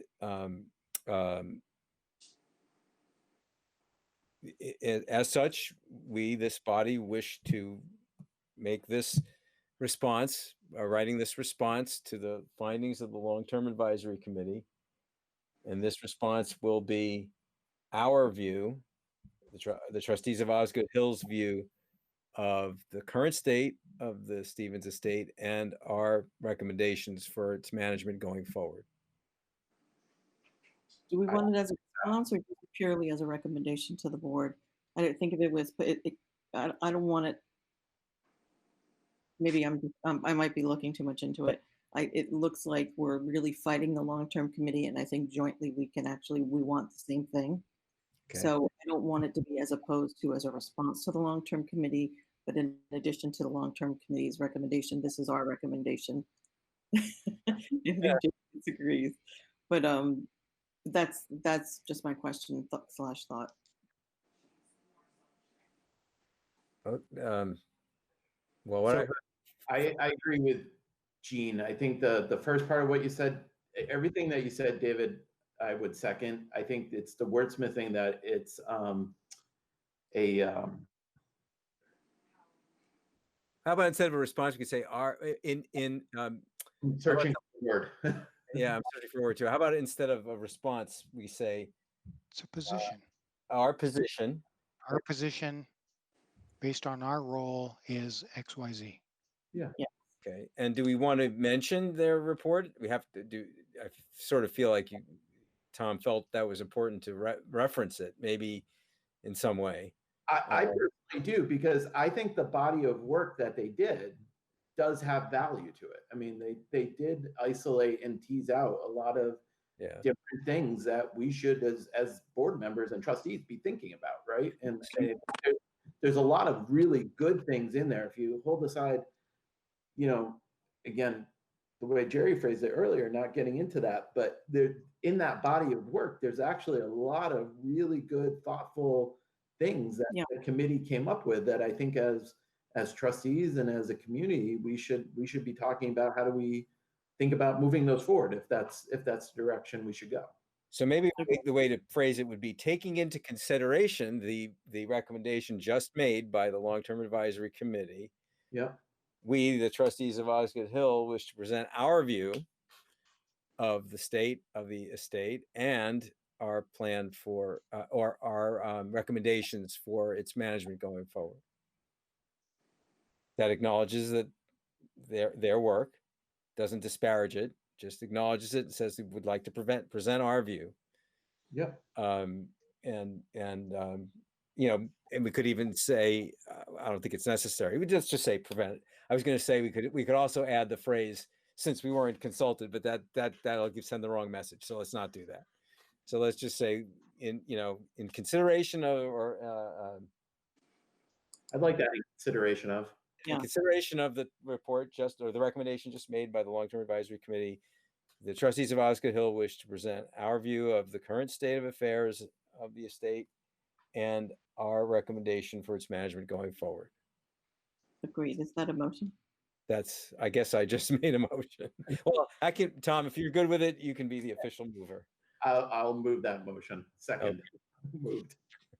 And I'll second it. Second. All right. And then, but right on the heels of that, we're going to have to staff it. So everybody be ready.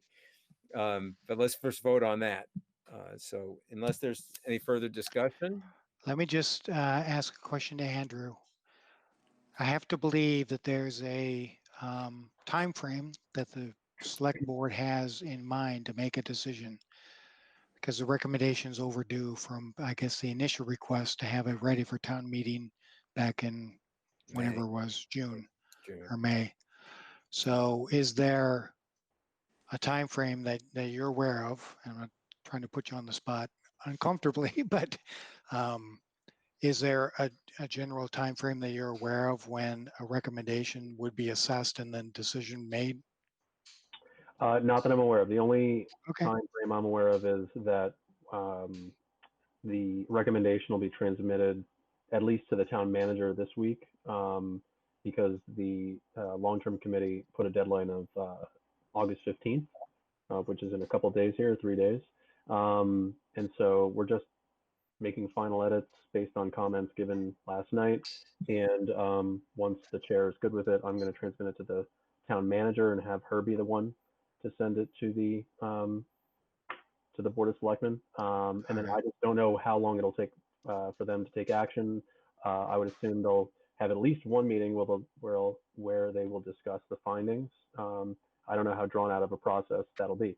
My suggestion would just be to make sure that someone from this board is available for the meeting. Obviously, that the Board of Trustees will be reviewing the document so that you can make it known that you're in the process of working on your own body of work, and you can have a discussion from there, hopefully. Okay. I'd like to make a consideration here too, to advise the town manager that we are proposing to undertake this position paper, and that we would like it to be considered at the same time the Long-Term Advisory Committee's work is. Yeah, I'm happy to. Just so they know it's coming, to send up a flag.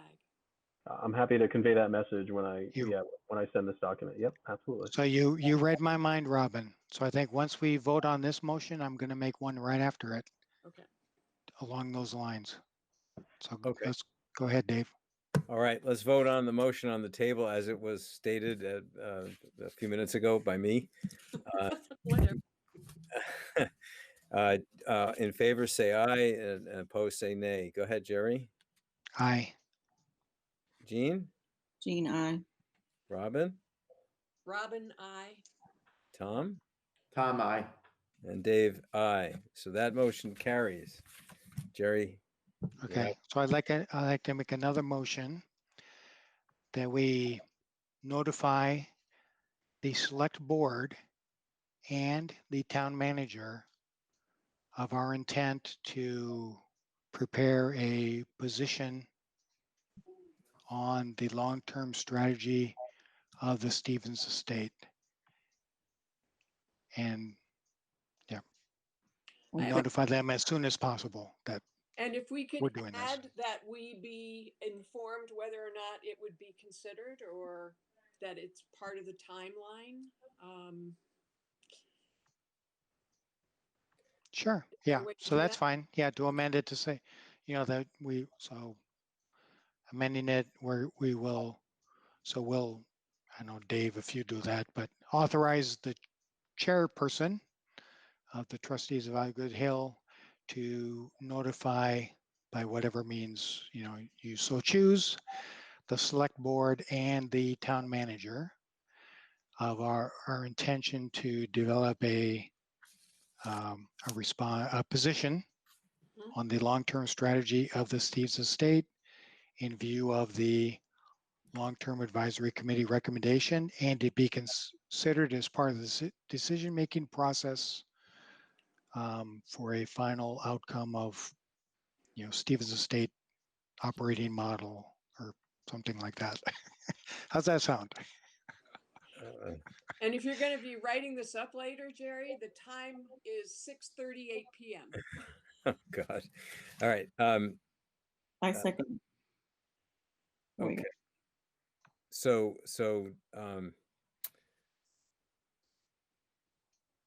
I'm fine with it. I'm just trying to think of a concise way to say it. Basically, Jerry, I think what you're saying is you want me to officially inform the town manager and the board of selectmen that we are preparing this position paper and that we would like them to consider it along with the recommendations of the long-term committee when they review that. Then I can just stop there. Yep, you So- got it, Dave. Part of Okay. the making process. Now, before we, so discussion on that motion. My only concern is, they had 7-8 months to do their work. 9 months, 10 months, a year. I don't know. They worked on it for a long time. If we really want this considered, we're going to have to do it really quickly. So I mean, it's one thing for me to state it, but then we probably want to follow through on it. So are folks ready to really dig into that and prepare it I would think we'd have to do it very fast, right? Or it'll be too late. Because conceivably they could be, Yeah, you know what I'm saying? They could be evaluating it at their next meeting. Can I make a suggestion? Yes, Andrew, please. My suggestion would be is when you transmit your message to the Board of Selectmen and the town manager, you may want to state a date by which you expect to have a report or your position prepared for them to review, because I think the natural question for them would be, and this is just me speculating, so take it with a grain of salt, but they may take your message and say, okay, we want to accommodate you, but we have no idea when you're going to get a report. Because to your point, Dave, the long-term advisory committee took, many months. If you're going to take many months, we're not going to wait that long. So instead of having a back and forth dialogue, if you're very intentional in your statement and saying, we'll have it by September 15th, I'm just making up a date. I'm not saying that's a good or bad date to state, but it might give them more, it might make them want to accept your Right. I think that's yeah, right along the same lines I was thinking. We got to be willing to do it fast, and we got to have people to do it. So, yeah. I think I agree with that. Providing some kind of a target date, I think is a good thing. And I would just caution the way that I think of this is not to redredge all the history and all the work that the long-term committee did. It's to really take a look at maybe either information or alternatives that weren't fully represented in the report. And so think of it more, it could supplement what's kind of already there, but the Right. recommendation might be different for, you know, for whatever reason. So we don't need to kind of recreate it, but Yeah. we need to be very targeted and focused, and put something forward that is, you know, gets us 80% of the way there. And I think in the interim, it's you know, when the select board is taking up the discussion around this topic, we've got to be there, you know, kind of representing the interests of the Board of Trustees, basically. And I would suggest end of September date, just throwing something out there. Andrew, Gives can I us- ask if the long-term Yep. committee report accessible to us? Is it up on the website? It's not final yet. Right. So, The latest draft, which has some track changes, is linked on the last agenda from the. I can just send it in a. You know what I can do? I can send it in the chat in a minute. If you give me a second to pull it up. Yeah, because my understanding was what they deliberated on last night was not the final. It was like the final working draft, and Right. they hadn't finalized the report. Well, they have finalized the report insofar as this report had edits that they essentially approved, and they made a couple other tweaks. The edits were fairly minor in nature. So what I'm doing is I am making the edits, and I've already made the edits, and I'm sending them to the chair. They empowered the chair to review those edits and be the one to say, okay, this is representative of the this represents the comments we made or the edits we wanted to make, and then we're going to go ahead and send the draft to the town manager for her to send to the Board of Selectmen. But I just sent you the link to the latest draft, which is, you know, in essence the same as what it'll end up being. Yep, I see the link up there, and I've read an earlier version of it myself. Andrew, that's the link to our meeting, I think. Did I just open the wrong thing? If you hit the chat, if you Yeah, I hit the chat and I came up with Trustees of Osgood Hill board meeting remote participation. And it looks like our notes. Stephen's State P&L and David. Looks like our agenda. um, Andrew, you're on mute. Oh, I'm sorry. You're in the Google Meet chat, and that's what you're seeing from that link, the drive.google.com file link. Let me open it again. yeah, no, Yes, yeah. I hit the link and I got to the right place. I see it. So Okay. Gina, Sorry, I got it. Got it. Yep. okay. All right. So well, we can go ahead and vote, but I mean, do we, before we do that, can I just do informally? I mean, is people willing to work on this, right? Yes. Yes. Need help. Okay. So we have people who will work on it. Okay. All right. So I think there's a motion made, and we need a. This is. But I'm getting confused now. Jerry, this was your motion.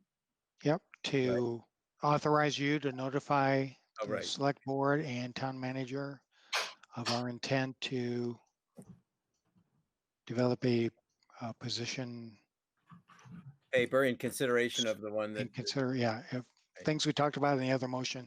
Right. And quite honestly, I know Andrew's point about, okay, well, they're going to ask, okay, well, when is that going to be done? For now, I would be silent on that. It's just my suggestion to be silent on that. And,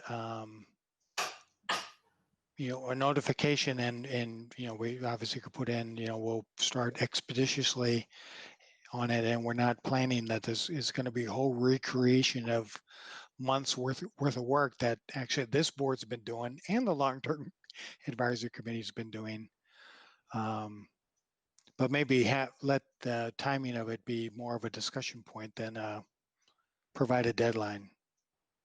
That's my own thought. There's advantages and disadvantages of each. So What? I'm just talking out loud. Yeah. As I usually do. I don't know. I've sort of strikes me though that if we are silent on it, it could be ignored. I'm worried about that. Because I'm thinking if I'm them and this whole stuff, I'm trying to think like I'm a member of the select board and this comes at me after I just received the other report. I might have the reaction, what have these guys been doing the last 6 months? Why are they doing this at the 11th hour? I might be tempted to dismiss it. Well, I don't think it's an 11th hour issue, Dave. I mean, I think this, as Jerry said, I think if we maybe put a timestamp on it of 30 days, right? No later than September 15th. This is a fundamental management question, right? So I'm a new trustee. You've been here the longest, over a year, all the rest of us here. And these issues have not been settled. And there's other open-ended questions that people have raised in prior things. So I think it's fair to put a time frame on it, but I don't think we should be viewing ourselves or giving them the benefit of the doubt of thinking this is an 11th minute hour. We are, you know what I mean? Yeah, I do. I was just making the point. Yeah. I'm just trying to think like they would. And I'm concerned that I'm concerned if we don't put a date on it, it could be ignored. That's the concern. Yeah. I think So what about 30 days after the final report is issued? Yeah, I think that's fair. Okay. Okay. I think that works for me. Issued, it means, in my view, approved. So not the draft that Andrew just sent, the approved document, which is probably imminent anyway. But Yeah, it's going to be within a day or two, I think. But Yeah. Well, you said the 15th, so 30 days from, that's why I said September 15th, right? why don't we? Yeah, well, it's your motion, Jerry, but I would recommend you say September 15th. Yeah. Okay, September 15th it is. Okay. So we have a motion. Do I have a second? Second. Okay. I think Gene already seconded it, I think. Okay. You contributed Just well. giving it up. All right.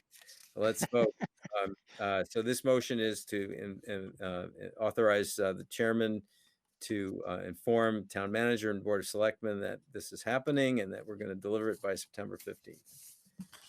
So in favor, well, please vote either aye or nay. And we'll go around. Jerry? Aye. Jean? Jean, aye. Robin? Robin, I. And Tom? Tom, aye. And Dave also aye. All right, it passes. Okay, now we got a lot to do and not a lot of time left. But we're probably going to go over a little bit if people can. All right, next up would be Joanna's report. So Dave, can I, sorry. Yep. So given we spent a lot of valuable time on that prior discussion. Yep. I would suggest that we table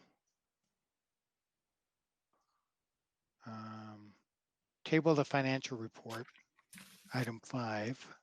Okay. And item 7, the marketing report. Table those 2 items.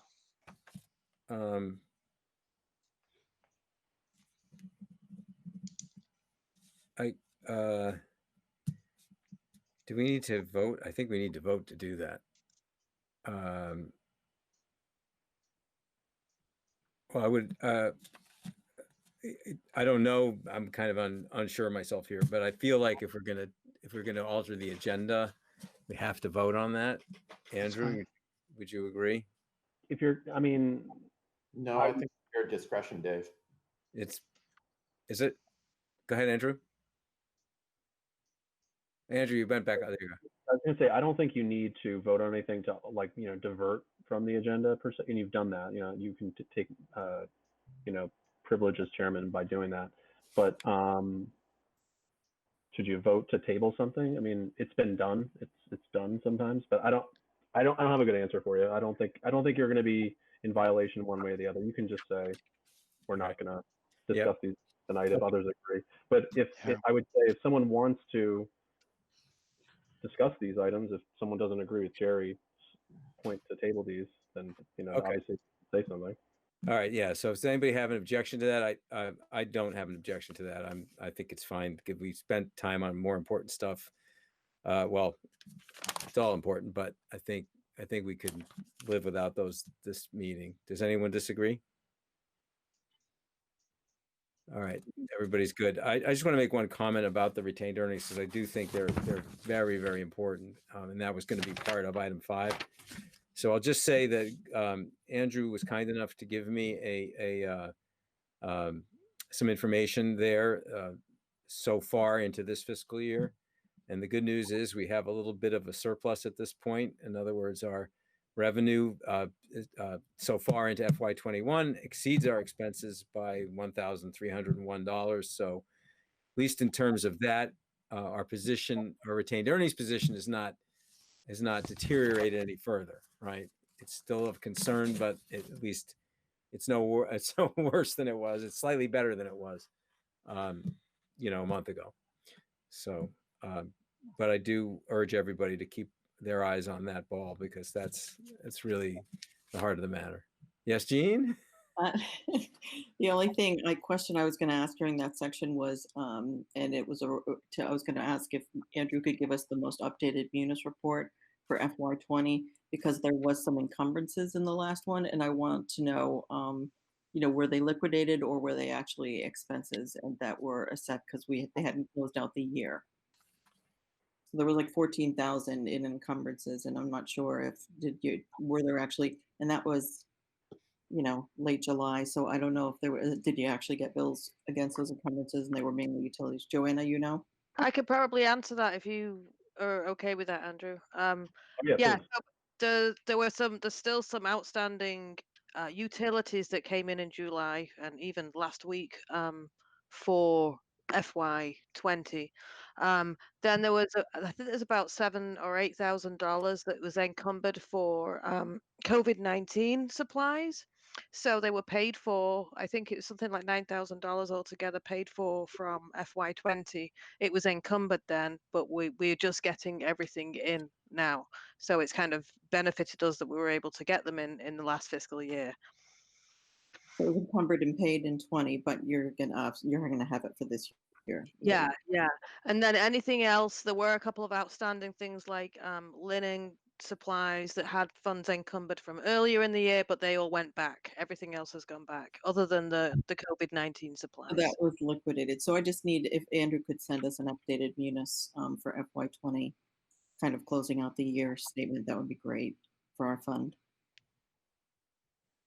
I can do that. I can, well, when I say I'm going to send it, I'm going to request that it be run by the town accountant.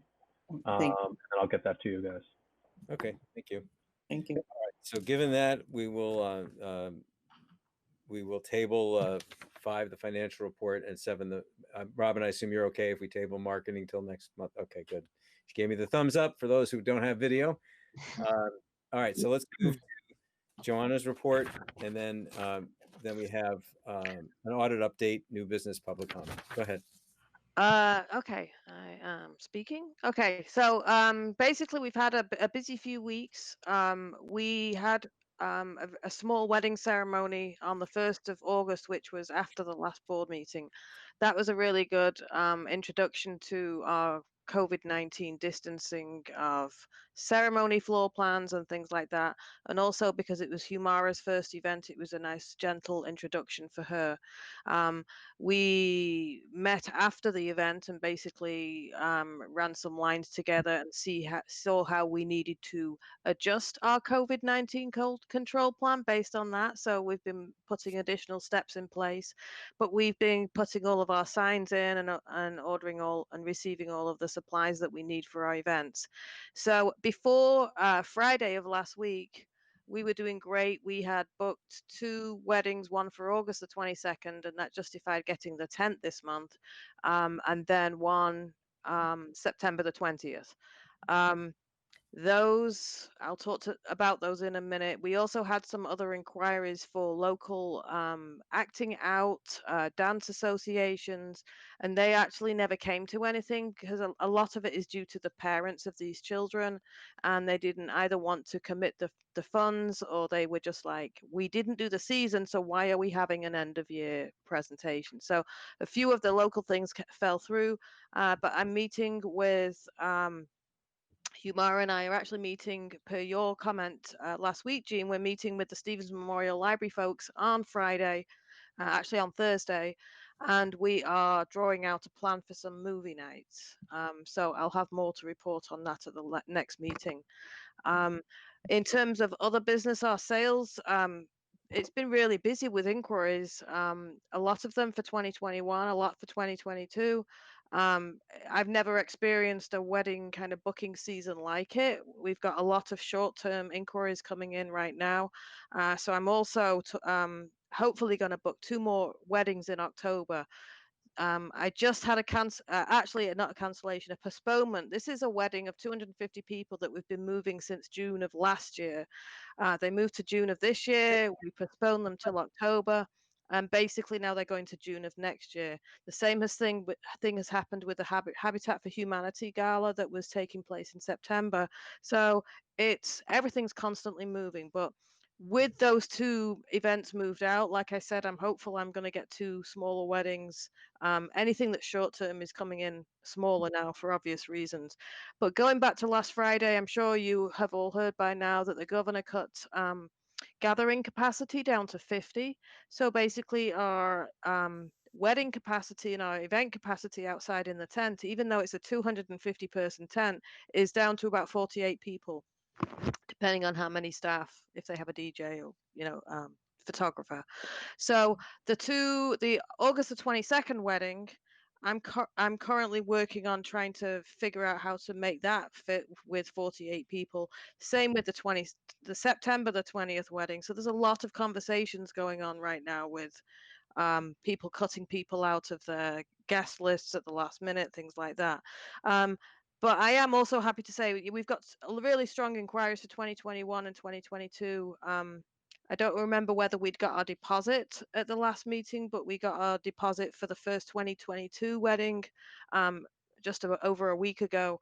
And then 2 more 2021 weddings have booked in addition to the ones that we've been moving. So the calendar is really up in the air. I've never experienced inquiries or like people getting in touch. It's not necessarily the number of people, but the challenges they're having with the situation in the world today is it's not going anywhere and it's getting worse. So dealing with that is a challenge. But Yep. good news that I don't know whether I mentioned the 2 last bathrooms were finished. I think I might have mentioned that last meeting, but yeah, we're just getting the final inspection in from the plumbing inspector hopefully this week, and they'll be ready to go. For when we do have our 45-person events, they'll be able to use the bathrooms. But that's pretty much all that's happened right now. There's a lot of moving parts to lots of things going on. So I have a creative suggestion for you. I don't Yeah. know. I don't know if it's practical or not, but I know because I'm involved in some of the sports stuff around town that, some of the youth sports organizations are doing some creative things by spreading people out. Yeah. So for example, the cheerleading crew is taking both sides of Carter Field, and there are some specifics about square feet. Yeah. So 50 people within so many square feet. So this is just me thinking out of the box maybe, but if the estate's big enough, could you have 2 sort of separate 50-person groups? So I actually asked Andrew about that question. That's a really good question because, of course, these smart brides brought it to me first. If we have 95 people in the tent, can we squeeze 12 kids or 8 kids in the garden room for a separate event? Even though no, you can't do that. You can. So basically, a group of people has to be the entire count of people. I am actually talking to one of the weddings about splitting it and having 2 seatings, which is actually more like a British wedding where you have a wedding breakfast for the immediate family after the ceremony, and then you have the more extended group later. So we are actually actually working on some creative solutions, and I'm actually talking to different people, and we've had the youth services doing yoga and stuff like that. But yeah, the more exposure the outside spaces have to anybody who's interested in, and actually working with the acting out people, I spent a lot of time with these folks actually where the tent is and measuring out how many kids can go and dance in a certain space for this performance. So I've actually learned a lot myself over what these kind of groups need in terms of their spaces. So it's a good learning experience. Yeah. Well, I just wonder maybe the sequencing, the time sequencing creativity could work, right? Where you like I've seen, I mean, even pre-COVID, there were bar mitzvahs I've been at where the immediate family has one gathering, and then Yep, hours later there's a party for the kids. And those exactly. really Yeah. those would truly be separate events. People So are that desperate. They're like squishing parties into different shapes and sizes to make it work. It's Yeah, really interesting. Yeah. it is. All right. Any So other comments or can I questions? can I just ask a question though, of Yeah. Joanna and I guess maybe Andrew? So Dave brings up a good point about the sports programs having one structure and then you getting advice from the town. Is that policy that you referenced, documented somewhere about the splitting up the groups? It would just be helpful to see that somehow I drafted. haven't. Well, actually, I can't remember, Andrew, whether we talked about it in email or in person. We probably talked about it in email, so I might have it somewhere. But it might be good to see an official document. I haven't seen anything from the state, but I'm sure that Brian, our Board of Health inspector, he would be aghast to think that people were trying to put two groups side by side and using the maximum gathering for one, for both groups on one site. I And don't mean the schools yeah, or I'm anything. more thinking of it from a marketing and communications perspective that if parents are going to sporting events or other events that are nominally approved and hosted by the town, but then they want to go do something at the estate and there's a different rule, it would be good to see that documented so that it can be clear that there's a continuum of communication Yeah. and understanding what that looks like from someone who may go to a, taking my boys to street hockey down by at the youth center if Yeah. they were going to have an event at the actual facility. Right. I think it had to do with square feet. I could look Yeah. further into that, but I mean, for example, at some of the town's playing fields are truly separate. They're on one side of the street or the other, but they're two separate fields, right? So the question is, what are the rules around that? I don't know. But, yeah. Just at a general level, and Joanna's aware of this. I told her I'm comfortable with any creative solution that she comes up with, and that her potential clients want to go forward with, as long as they are approved by our health director, Brian LaGrasse, who is kind of working not only with businesses like private businesses in town, but of course town operated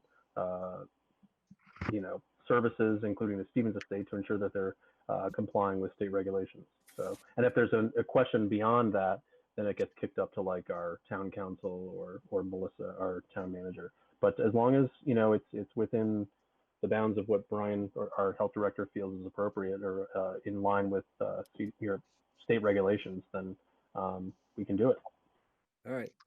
Well, I'll tell you what, I'll volunteer to see if I can't figure out what the real language is, because there's a lot of stuff posted on mass.gov about this. Yeah, I think it's difficult. It really is difficult because we are first of all talking about a school system with spaces, and then the private event venue is a completely different kettle of fish because there's alcohol. I know you heard yourself. Charlie Baker is really concerned about social gatherings more Yes. than sports events, and I think it did come from Brian. It was a three-way conversation that we had by email. Okay.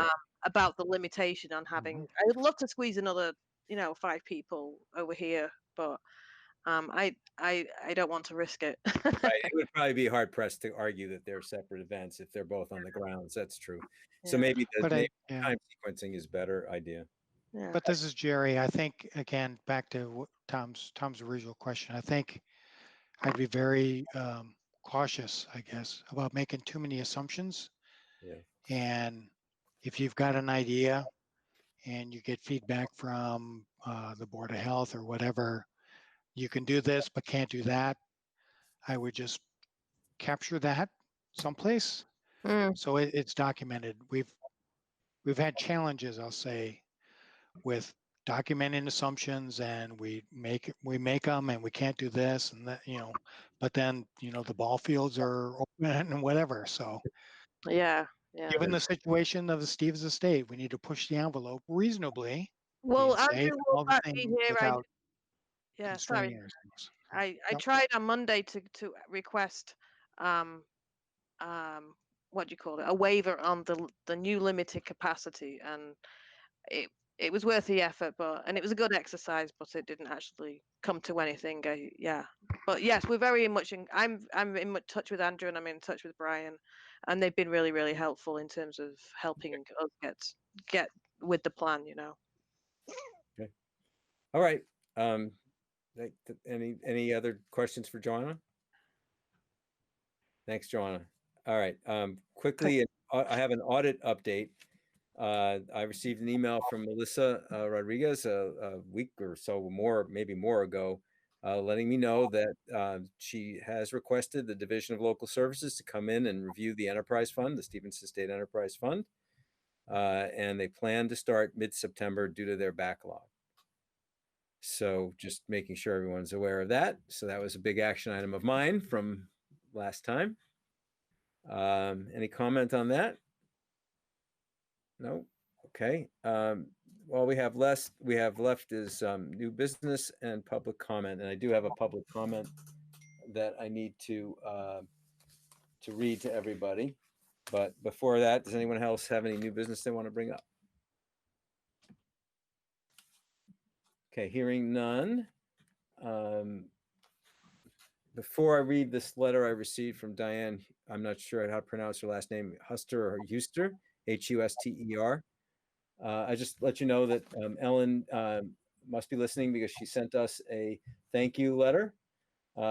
Very heartfelt thank you, Trustees of Osgood Hill. So everyone, that was her appreciation for our discussion of the letter earlier. So now this is a letter I received yesterday and revised today from Diane of 279 Winter Street, North Andover. And it's dated, there's an August 12th update, that's today. Letter corrected by inserting the words "the committee" for the word "you" to reflect, as was the original intent, directed to the collective you of the long-term advisory committee and not only the chair. So what she's talking about here is she submitted this letter to the long-term advisory committee that I believe was read last night. But it was, her feeling is that they may have misinterpreted some of it as being kind of personally directed at that chairman when she really meant to direct it at their whole committee.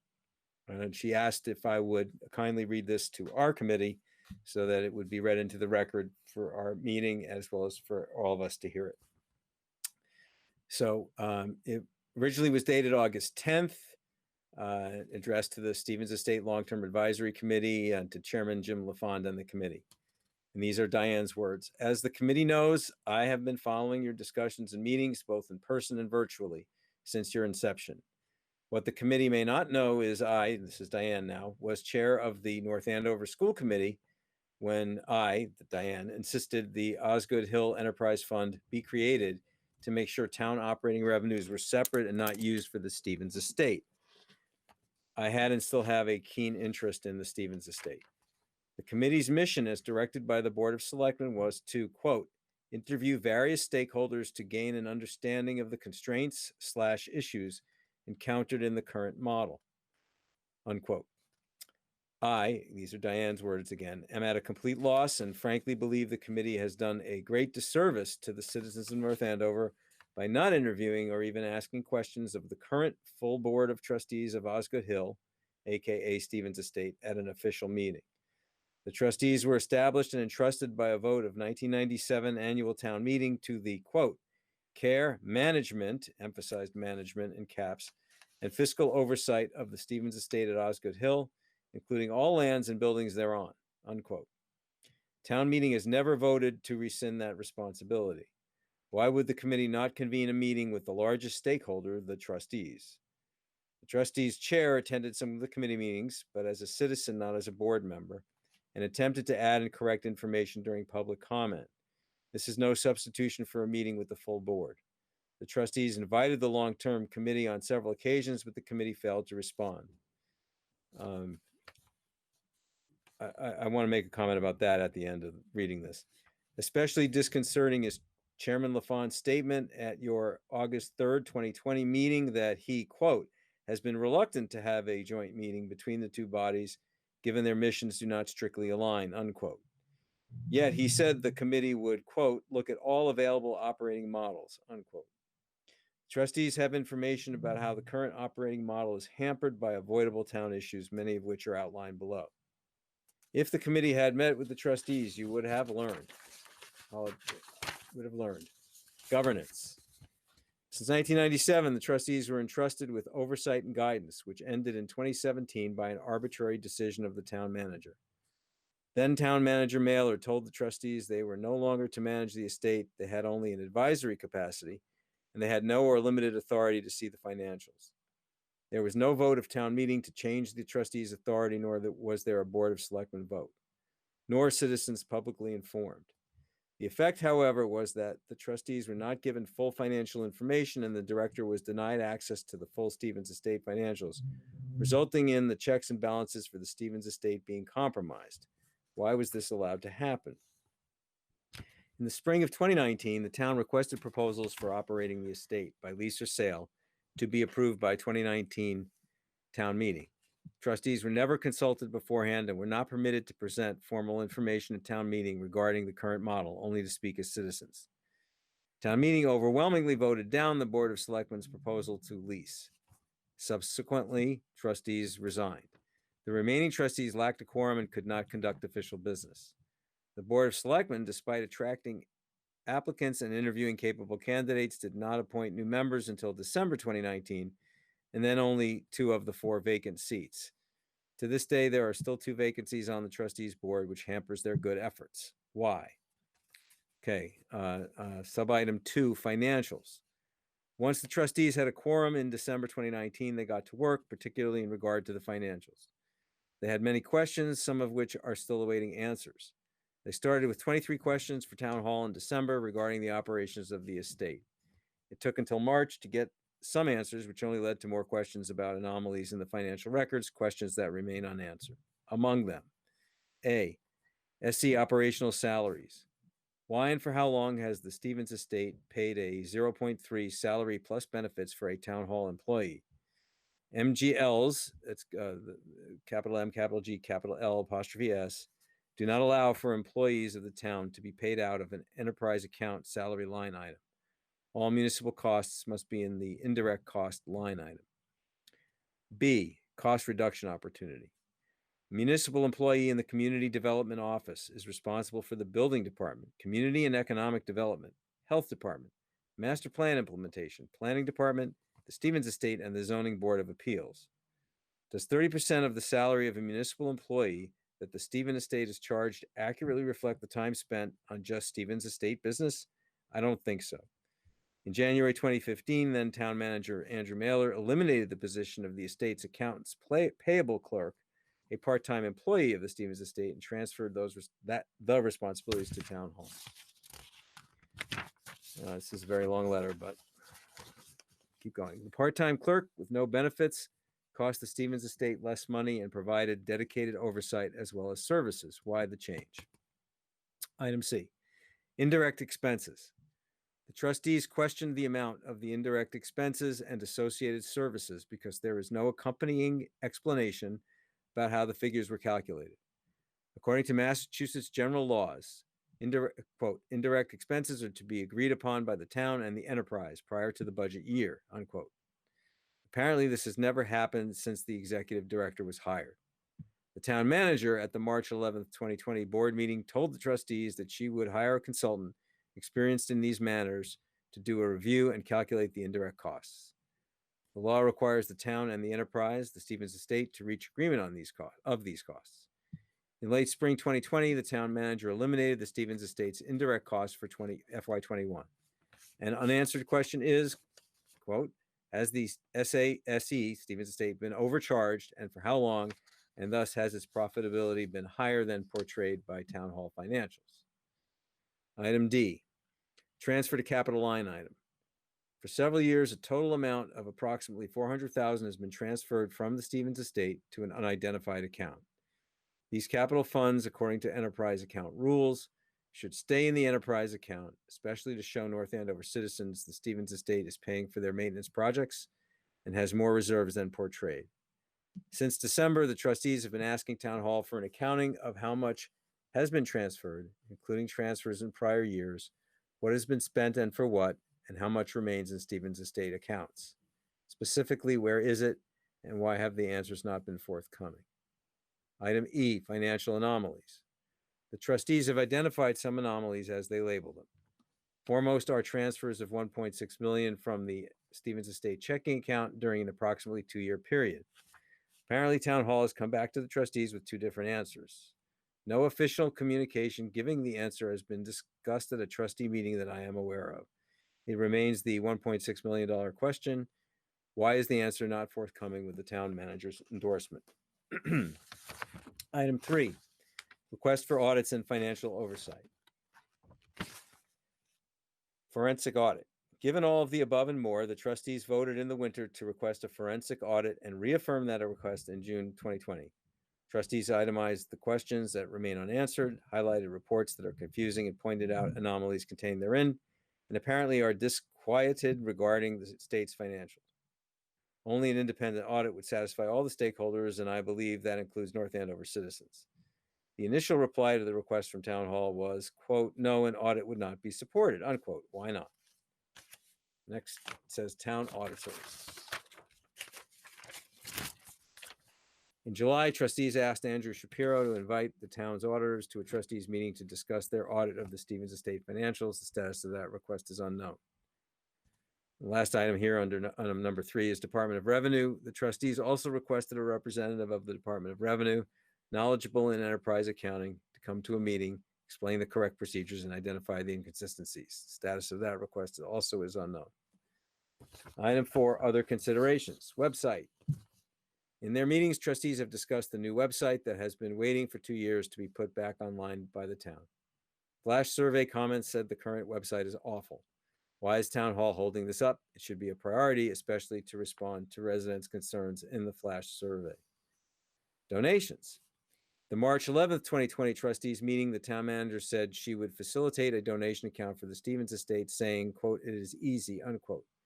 Granted, COVID did divert attention to important health matters, yet now, 5 months later, there is still no donation account set up for the Stevens Estate. A donation for capital improvements from a large foundation is pending. This is positive press, but the town's delays are not helping the Stevens Estate operations. Negative actions. Moratorium was instituted by the Board of Selectmen in the spring of 2019, directly and negatively affecting financials between April and October 2019 when no business was booked, and having long-term negative influence on bookings for the bride season between November and March 2020. Additionally, in 2019, the Board of Selectmen threatened to not renew the SE liquor license, Stevens Estate liquor license, granted by a special legislative home rule petition and signed by the governor. This liquor license is granted to the director of the Stevens Estate and is not transferable. The ability to sell liquor is a major revenue source for the estate. Good news. In what I call good news, there seems to be no ability on the part of the town to report the good news and events regarding the Stevens Estate on what I, remember, this is Diane, call, quote, the Sarah Brush emails, unquote. In particular, no notice of holidays last December, a free offering for citizens, and including children's activities or other announcements to let townspeople know the estate is there for their outdoor activities. We see plenty of notices about the Stevens Coolidge Place, not a North Andover owned property, but nothing about the Stevens Estate. Why? Flash survey. About 400 North Andover citizens took part in a flash survey, and the overwhelming majority wants to keep the estate. It is also apparent citizens did not understand that the Stevens Estate is self-supporting and no town operating funds are spent on the estate. Would the answers have been different if the survey had clearly stated that no operating costs were paid by the town, instead of insinuating, by lack of explanation that they were? Why didn't the survey accurately portray the operations of the estate? Why was the survey written to be slanted in favor of the answers the select board was seeking? Okay, then there's a few more paragraphs. Next steps. In their own report, one of the long-term advisory committee's objectives, as directed by the select board, is, quote, to review the current operating model of the estate, unquote. At no point in time were the trustees of Osgood Hill invited to participate in a meeting to share the current operating model of the estate and obstacles they face, nor did anyone on the committee accept the invitation to attend a trustees meeting. How could the committee arrive at a conclusion without recognizing the current model and context as provided by the trustees to understand at a bare minimum these constraints and issues? In addition, the August 3rd, 2020 Long-Term Advisory Committee minutes read that some members have no interest in meeting with the trustees, that a meeting, quote, won't change their minds, unquote. The committee has an obligation to explore all options, including the current one, and to keep an open mind. That is what the citizens at the 2019 town meeting asked for. To ignore the trustees of Osgood Hill or the information they can provide is not fulfilling the committee's mission. In addition, how can the committee make a proper assessment of the estate and how it should be operated when the trustees have called for a forensic audit and plan to invite the town's auditors and the Department of Revenue to come in to explore and explain the estate's financials? Should the committee not wait for the answers? So many questions asked by the trustees have been left unanswered by Town Hall. So many questions citizens have expressed or opinions expressed without knowing the full facts. So many questions the Long-Term Advisory Committee should have pursued but choose not to.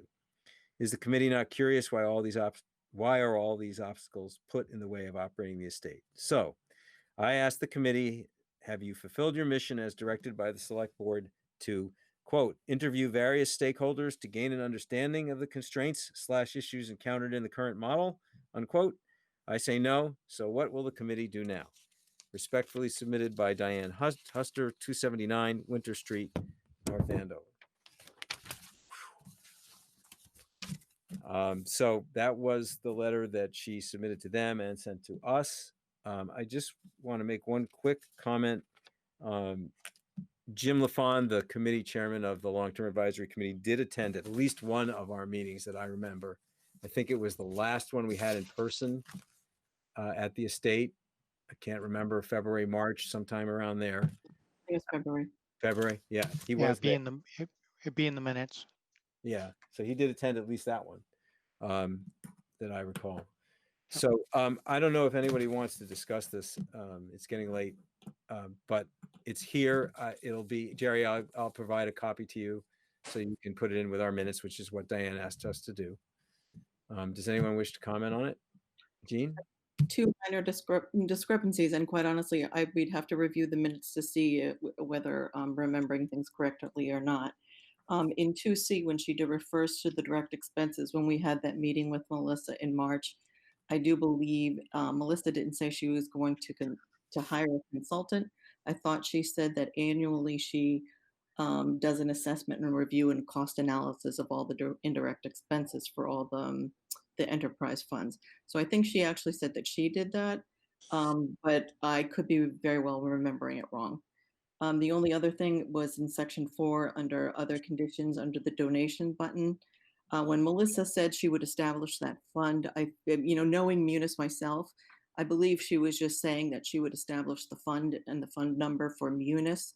I don't think she was actually taking on the job of finding somebody to or a site or a link or whatever we're going to use to collect that revenue and then tie it into the town. The fund itself setting up through Munis, like she said, is no problem. It takes 2 seconds, but we need to seek out the link that we're going to use, whether it's a donation account or a button that's going to be on the website or however it's going to be done.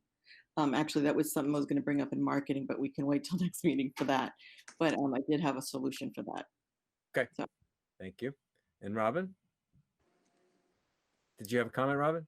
No, I'm just writing into my working project tracker, the website link. All right. So it's getting late, and my family is angry at me. So unless anyone else has anything they want to bring up, I would entertain a motion to adjourn. So Dave, just one question before, who traditionally does the adjournment motion? Probably Gene or somebody. What's the plan now to kind of rally around the position Yes. work? Yes, thank you. Actually, I had Yep. written that notice, and thank you, Jerry, for making sure we didn't escape without that. Go ahead, Tom. You have something to say. So I have a background in this and strategic communications and strategic planning. So I'm happy to try to take a draft. I do think it's difficult for us to deliberate on these things outside of meetings. So I think, I can put together a framework, email it to the committee as long as we don't deliberate. But then we're probably going to have another meeting where we can actually talk about it as a problem. Yeah. Yeah. So I suggest what we do is so I will I'll ask you to do that. Okay. A draft. And then I'll attempt to schedule a meeting within 2 weeks. What is this draft on? This is a draft of our position paper, right? Yeah. Remember, I neglected to do it. I said after we were done with those motions, I was going to make sure we had staffing for it, and then I didn't do that. So. Oh, okay. Yeah. Okay. What I'll do is, if this is okay with everyone, what I'll do is I'll try and create a scaffolding in Word that kind of frames what we've talked about in the meeting tonight and scaffold it out. And then I think what we're going to have to do is fill in some of and probably wordsmith it with live on the screen, but put it together so that we can go through and do it. But I'll at least take a stab at drafting out the scaffolding of what that could look like, and then we can start filling in the content. And I'll target the week. I'm going to target actually August 26th, which is 2 weeks from tonight, for us to convene to start working, or have a working meeting. Maybe just with that as the only item on the agenda. Yeah. Yes. We need to focus in on this and do it right. Yeah. And I would also suggest, and this might be a question for the town, but is there a way, if we do it remotely, or if we can all sit 6 feet apart at the estate or something? I don't know how we could do that, but I think we're going to have to figure out how to do the meeting in a way that we can actually have that collaborative process. Yeah. Okay. So I'll target the 26th. I don't know if we'll be able to pull it off then, but that specific date.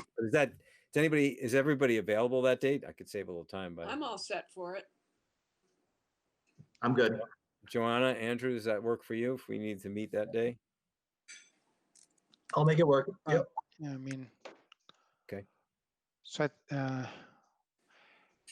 yeah. So, I mean, are you thinking it's another kind of public meeting? Obviously, it needs to be public, but yeah, I we just got to have the core. We have to have the 5 of us, right? Yes. Well, we have to have at least 3 of us. Or at least 3 of us. Yeah. Right. And it has to be. I think everything we do has to be public, and it just. But I would make the agenda have one item. It would be just a working session. Yep. This. Could it just be advertised? And Joanna, are we able to meet at the estate if we're, 6 feet apart? You're on mute, sweet. Sorry. I guess I will ask that question. The house itself isn't usable right now, but the tent is going up on the 20th, so it will be up all of the following week, so you can do that under the tent. Okay. So right. I have the 26th open, although I'll be out of town and can only participate remotely. Okay. Hey, I'm sorry. Can I just make a comment about the meeting in person thing? I don't want to put a damper on that, but the problem with it is that, like this scenario, there needs to be an ability for the public to view what you guys are doing and then comment if they want to, or ask questions if they want to. So I don't know if that's going to be easy to accomplish if you're in a remote location. Whereas, this Google Meet platform, we're all here self-contained and it's being broadcast on North Andover Cam, and Dave's getting emails. So I don't know how you engineer that if you're doing it in another location altogether. Maybe we do both. We could all meet in person and then have a laptop open for live public comment. Yeah, I mean, Is there a difference between a board meeting and a working session? well, there is, in the sense that if you're meeting as a full like if you have a quorum of members, it needs to be advertised and there needs to be an agenda and there needs to be posted, at least Right. 48 hours in advance. So if 3 of you were going to meet, to Tom's earlier point about the rule of 3, if 3 of you were going to meet, just the 3 of you, yeah, none of that has to be noticed, and it could be a working session on the side as a subcommittee of members who are going to do some drafting. But if you want to discuss the draft as a whole committee, it needs to be noticed, and there needs to be an agenda put forward. So I'm sorry, Andrew. I think if we have 3 members meet, that is effectively a quorum, and that has to be noticed and publicized. We can't meet. The rule of 3 is meant to say that if 3 or more of us meet, it is effectively a public meeting. So Right, it would have to be 2 or fewer. I'm sorry. Yeah, that's what I meant. I meant a complement of members that didn't constitute a quorum. My apologies. Right. So I think the question is that, where we are in COVID response and things like that, and I guess maybe this can be an offline conversation or even a conversation tonight, is some towns are moving back to in-person meetings with proper social distancing and things like that, and masks and different things like that. Or we can have a working session virtually. Well, it let's necessarily just ask Tom, like we'll plan on that night for at least a working session, and in the meantime, Joanna and I can investigate whether we can augment it with something in person. How Yeah. about That makes sense. okay? Or 2 subcommittees of 2 after Tom builds? Well, No? let's not, Priorities I should think be- let's have one meeting on the 26th and then Got go it. from there. Yeah, Quick We have to know what we're talking about first before we go off and yes. Yeah. try to do it. But So, thank you, Tom, thanks, for Tom. thank you for volunteering to pull together the outline to get us started. Okay. Well, happy to do that. All right. All right. Any Mr. other- Chair, Yes. I'd like to make a motion to adjourn. I welcome it I'll and second it. Any well, let's go around. Jerry, in favor of adjournment? Jerry, aye. Jean? I just have one more. No, I'm just kidding. Yes. Aye. Too funny. Robin, I. and Tom. And Dave, aye. Thank you very much, everybody. Have a good Good evening. night, Joanna. Thank Have a good one. Bye. Thank you. Bye. Thank you.